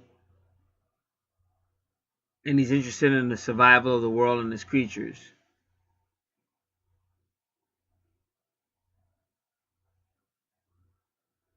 So he's using his mental and communication skills to help others. But he can wear himself down, because once other people see that he's willing to do it, they become lazy and expect him to do it, and he can actually wear himself down if he's not careful. So they say this type of person might suddenly just abandon that cause, because he might feel he's being taken advantage of, and he might not want to do it anymore.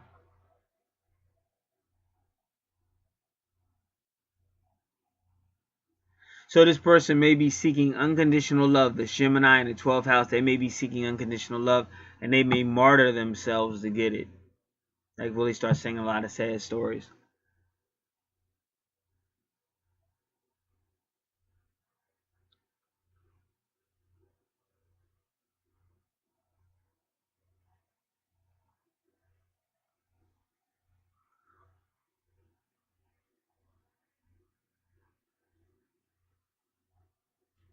Okay, about his karma in the 12th house.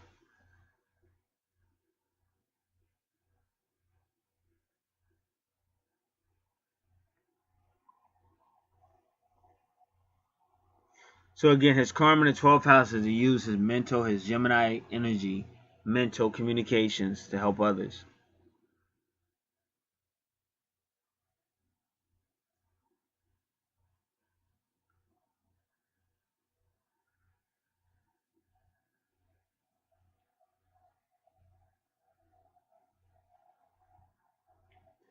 But Gemini can have problems in the 12th house, because that's a house of endings, completion. And Gemini starts a lot of stuff, but doesn't always complete them. So that will be his biggest challenge, because the 12th house is the house of endings.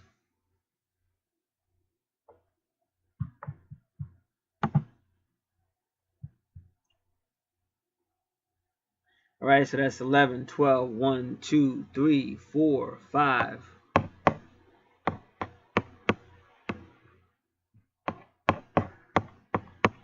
Okay, so we're in the 5th house. Again, now, see, he's just like them.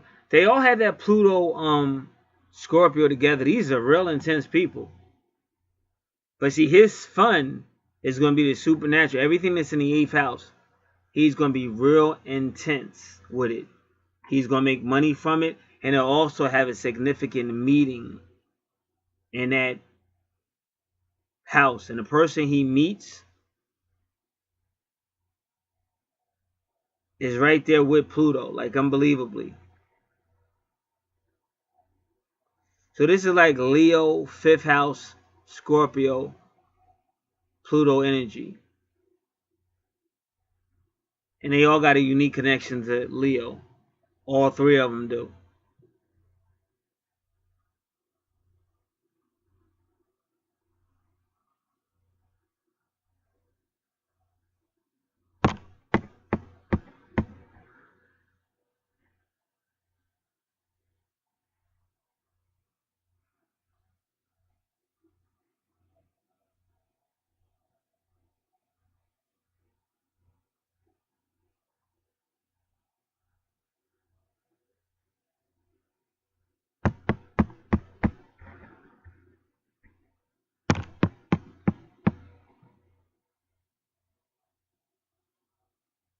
So really, it's like Leo, Pluto, Jupiter, Scorpio energy.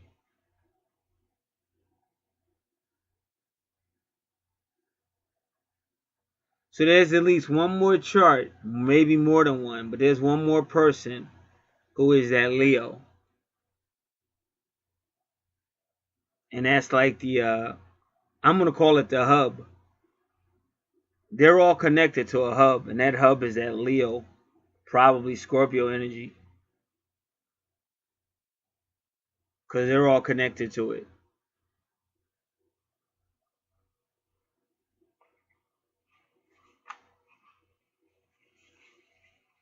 But these are highly intense people.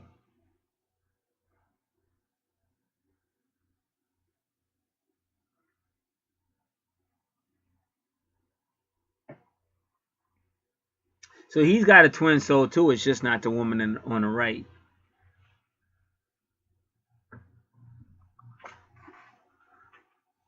All right, now moving into his sixth house, which is his life purpose, his true north node, is Sagittarius in the sixth house. So this guy is a healer, and he's a world healer. Like he wants long healing. He's an excellent communicator. He's probably mental, just like they're very intellectual. He's got a lot of love. So that's why it would be hard for him not to be for somebody not to be attracted to him. But he's a healer as well. He's cultured, foreign. He may know a foreign language. And then there go that Capricorn connection in the seventh house. So he's serious-minded about a relationship, partnerships. He'd be willing to turn it into a business.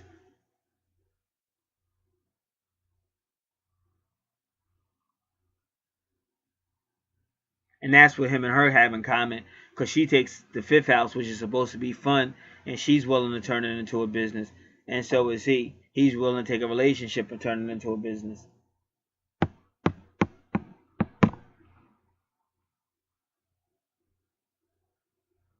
And the guy on the left, if he turns it into a business, he wants he wants his business to be some type of service or some type of health to serve people.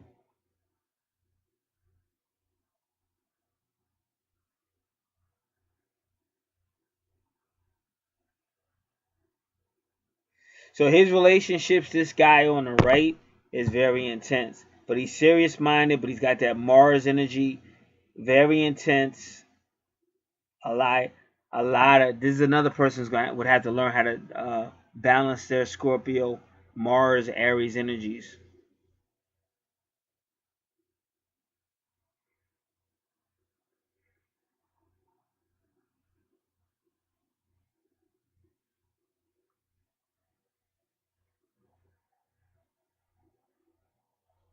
And Uranus, whenever you see Uranus on the chart, it can just mean something sudden, something that comes up. It can be, but it can be good too.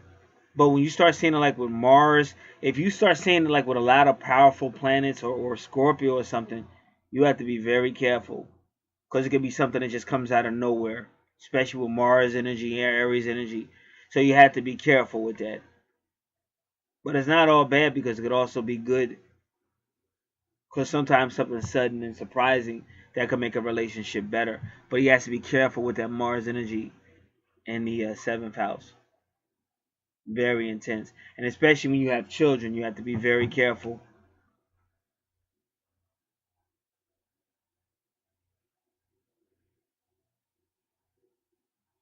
Okay, so again, with the eighth house, when we first did the chart, we explained the eighth house when we first began this. So you would have to go back to the eighth house. But he's Aquarius, so again, he's using technology. He's trying to help the community.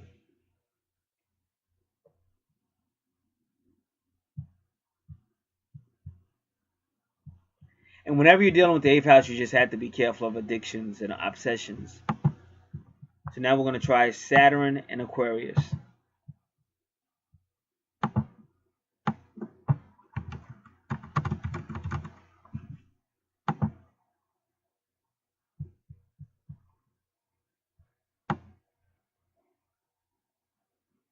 Okay, this is myastrologybook.com.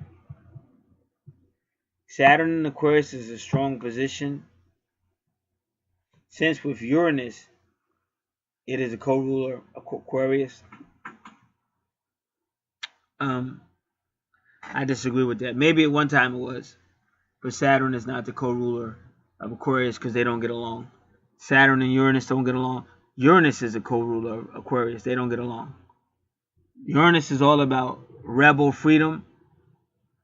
Saturn is all about control, regulation.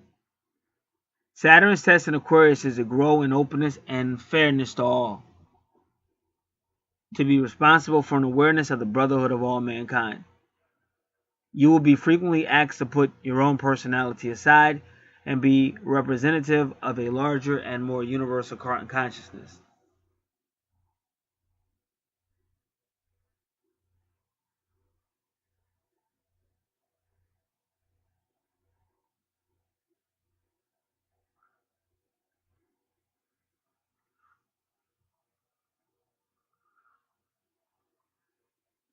Now, this person can be strong and personal, just, scientific, and universal in outlook.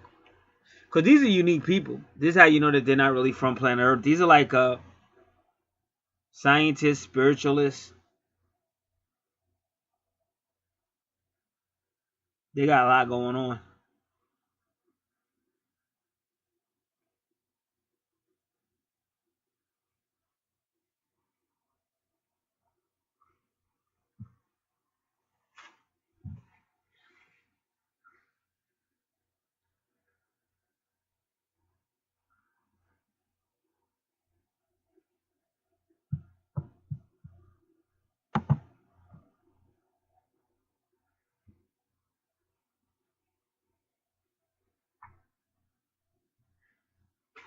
All right, so that's Saturn and Aquarius.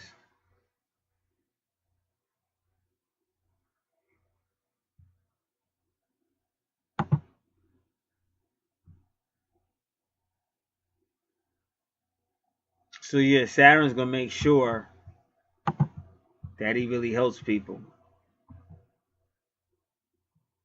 That's why Saturn's there. Like his job is to say, okay, you're Aquarius and the unknown. The eighth house is the unknown. And your job is to share that with people, enlighten people with the unknown. And Saturn's gonna make sure he does it. Now Pallas energy is coming up because Pallas is gonna help him see patterns. Because she's in the ninth house, but she's so close to the eighth house. Now his medium Coeli, he's got Pisces. Because medium Coeli should be in the 10th house, but it's in his ninth. Whenever you see that, that's usually a mentor. So he's probably going to have a mentor that is a Pisces, and that might even be his twin. And all three of these people are highly psychic.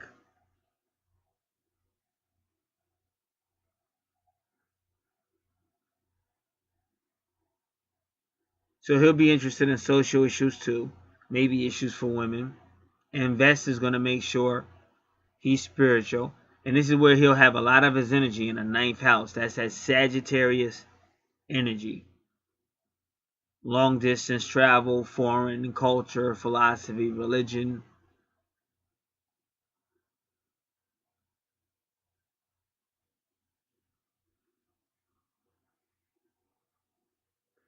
And it will be spiritual as well. But he's going to be the mentor, which may be his twin. And she's going to be the Pisces energy too.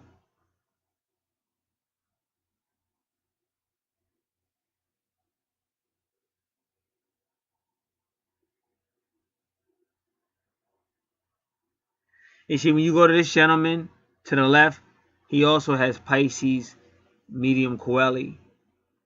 Well, he has Pisces in a part of fortune. Just like this gentleman. Not too far away.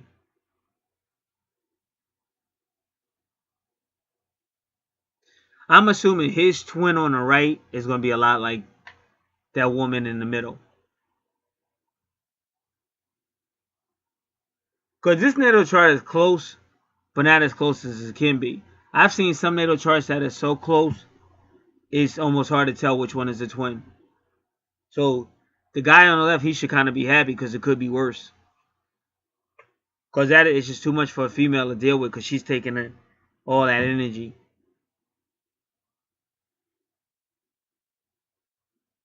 But this guy on the right,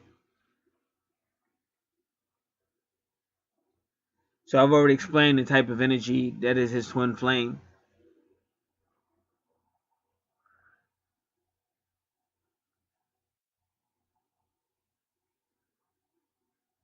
So his ninth house is relatively spiritual, but it's also about social issues, helping like the poor, helping like even like women that may need help. That's what Palace does. Palace also helps you see patterns.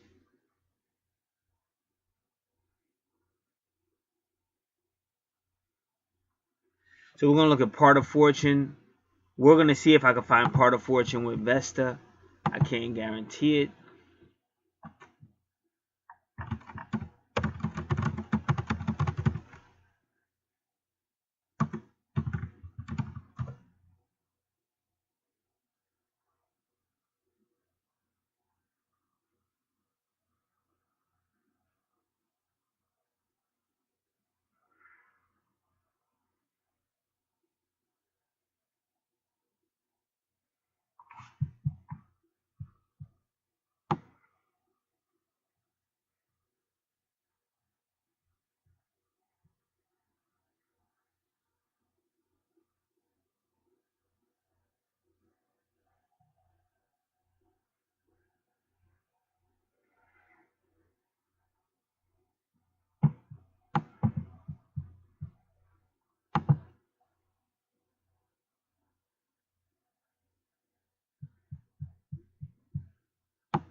All right, I'm gonna try this.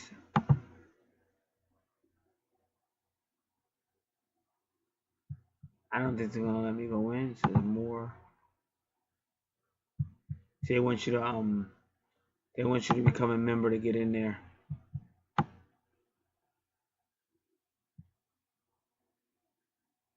All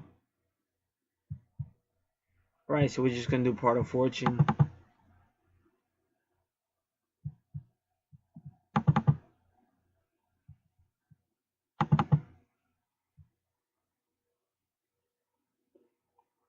Part of fortune.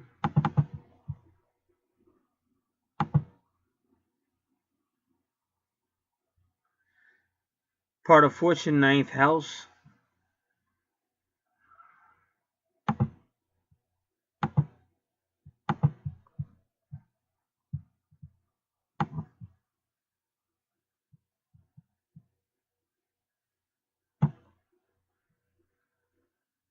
He finds expression through travel, philosophy, higher education, philosophical truth, spirituality, or publishing. He may find his fortunes far from home. This person can profit through and from people at a distance. His studies bring insights to him which he uses to help other people.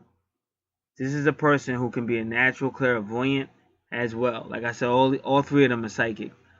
Most of this person's labors are mental. This is a person who is always bordering his visas and expanding his broad. This is a person who is always broadening his visas and expanding his education.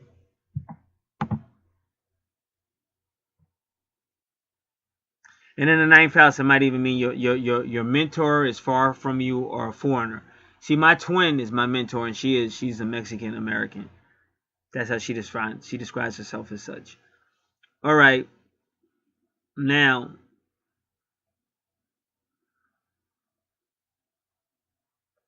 part of fortune in. So we already explained what Vesta and Palace is, because that's what's at the ascendant. The one in the middle, this woman in the middle, her ascendant is Vesta and Palace. So we've already explained what Vesta and Palace is in this video. So now we're going to explain part of fortune in Pisces.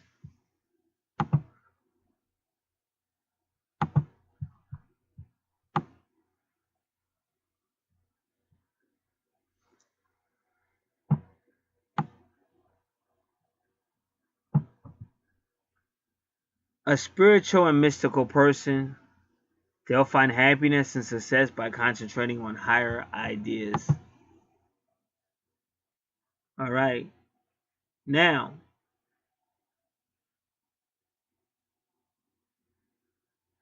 whenever you see Lilith in the 10th house, beware of scandal. Beware of scandal. Because Lilith will cause scandal to occur and then get you fired or publicly embarrassed. Now I see a 22 on his chart.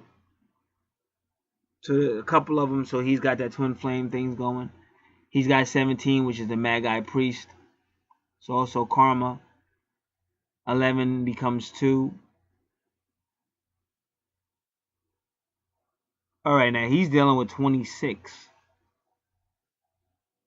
So before we leave, we'll look at the number 26 as well. Because she has 26 as well on her, but it's only like one time, so. But he's got it like twice. The guy on the right. So we'll look at that. And he's got 8 too. He's got an 88 too with Jupiter.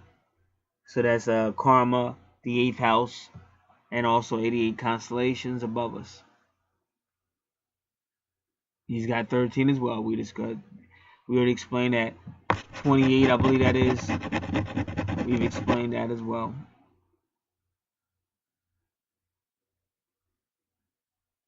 So in his 10th house, you see 22 twice.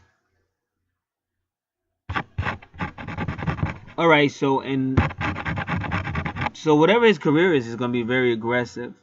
Aries energy, might even be war, might even be some with the military, but it's definitely aggressive. And Moon and Aries, definitely going to be aggression. But let's look at that.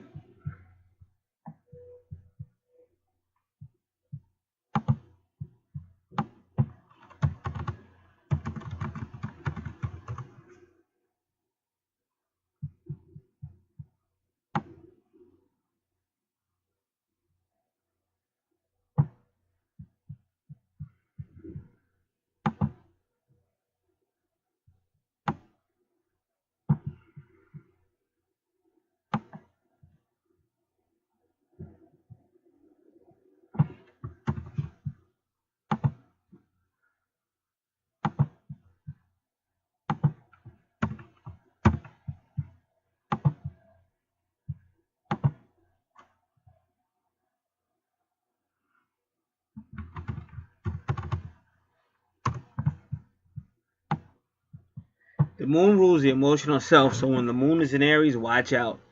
Aries moon is not known for restraint. They are impulsive and enthusiastic. If an idea strikes them, they are the first on the bandwagon to make it reality without stopping and think about any obstacles that may be in the way. Spontaneous and determined, they let their heart rule their head. Moon sign Aries is happy, optimistic, and impatient.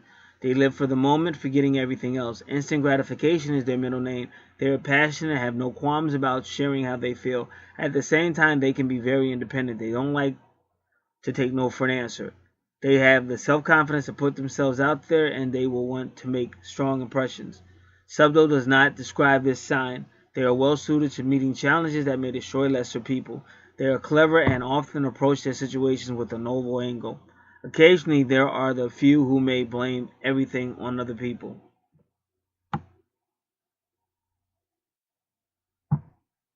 Aries moon takes everything personally, but they don't hold grudges. If they feel slighted, they will burst out angrily and let those responsible know about it.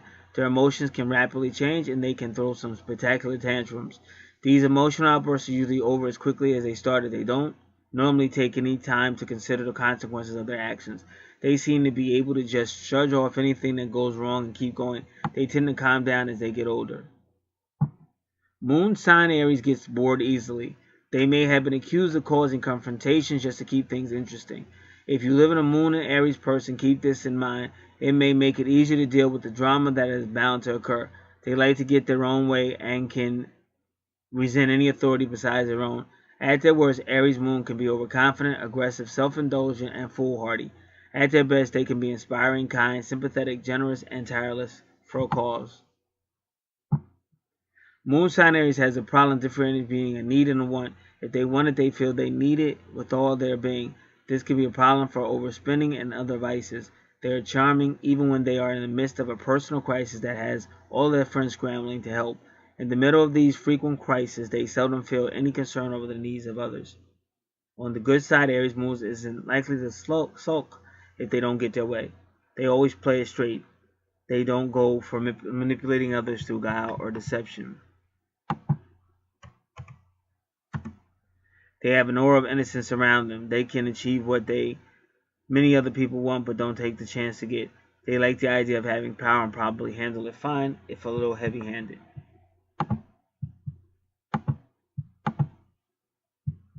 So whatever career this person will be in, they will be aggressive.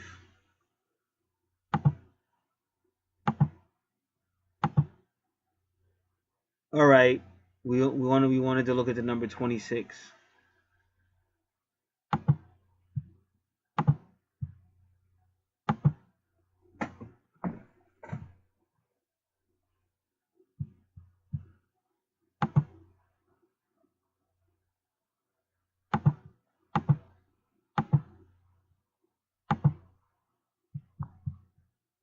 This is Bill Hydrick. Holder, sticker, join together, festive, shark peak, hook, ring, cut, explorer, God, Jehovah, Yahweh, he, she creates, the divine name associated with the third seraphim, Bina, pleasantness, to be dejected, sad, to be heavy, weighty, to be a burden, to be wealthy, to be severe, to be dull, to be an honor, to be glorious, sore, grievous, abundant, numerous, sluggish, difficult, deliverer, glory, violence, multitude, to live, to deceive, lying, deceiving, a window, a hole, thus now, hitherto, in this manner, how. Angel number 28 or 26.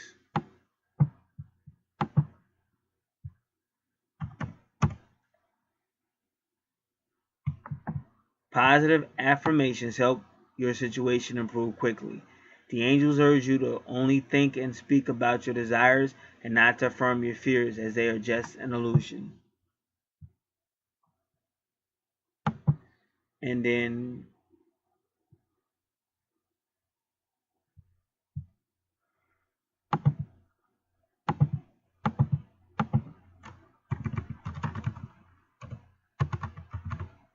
my website, prophecylastdays.webs.com.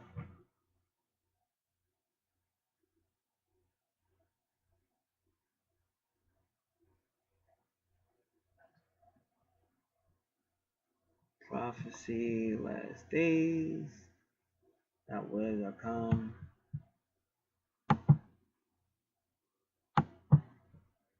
Give me a second. Saying the page is not found. I was just here a matter of minutes ago. So, of course, it can be found.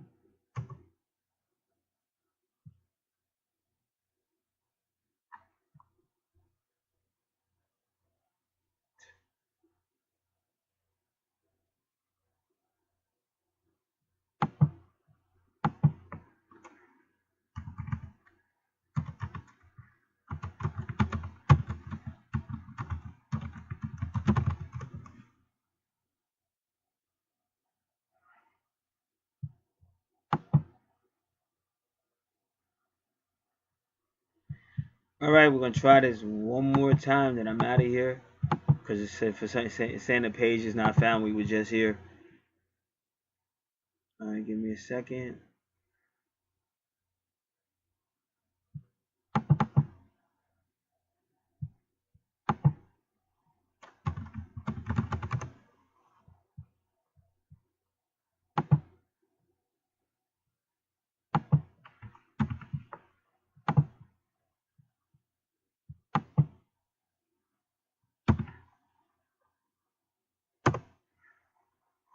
Alright. We're looking for number 26.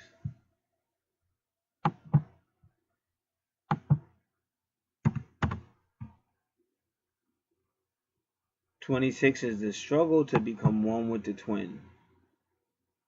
Struggle to become one. Alright. That concludes this natal charts analysis. The person on the left and the person in the middle are twin souls, twin flames. The person on the right is a soulmate with the person in the middle. If anyone else wants any services, we do anything that's intuitive, anything with numerology, natal charts, life purposes, angel card readings, Archangel, or the angels, Archangel card readings, phone consultation, any type of research. A lot of information is in the description box. PayPal link is there. Also, if you want the price list and the services offered, you can also contact me for that. God bless.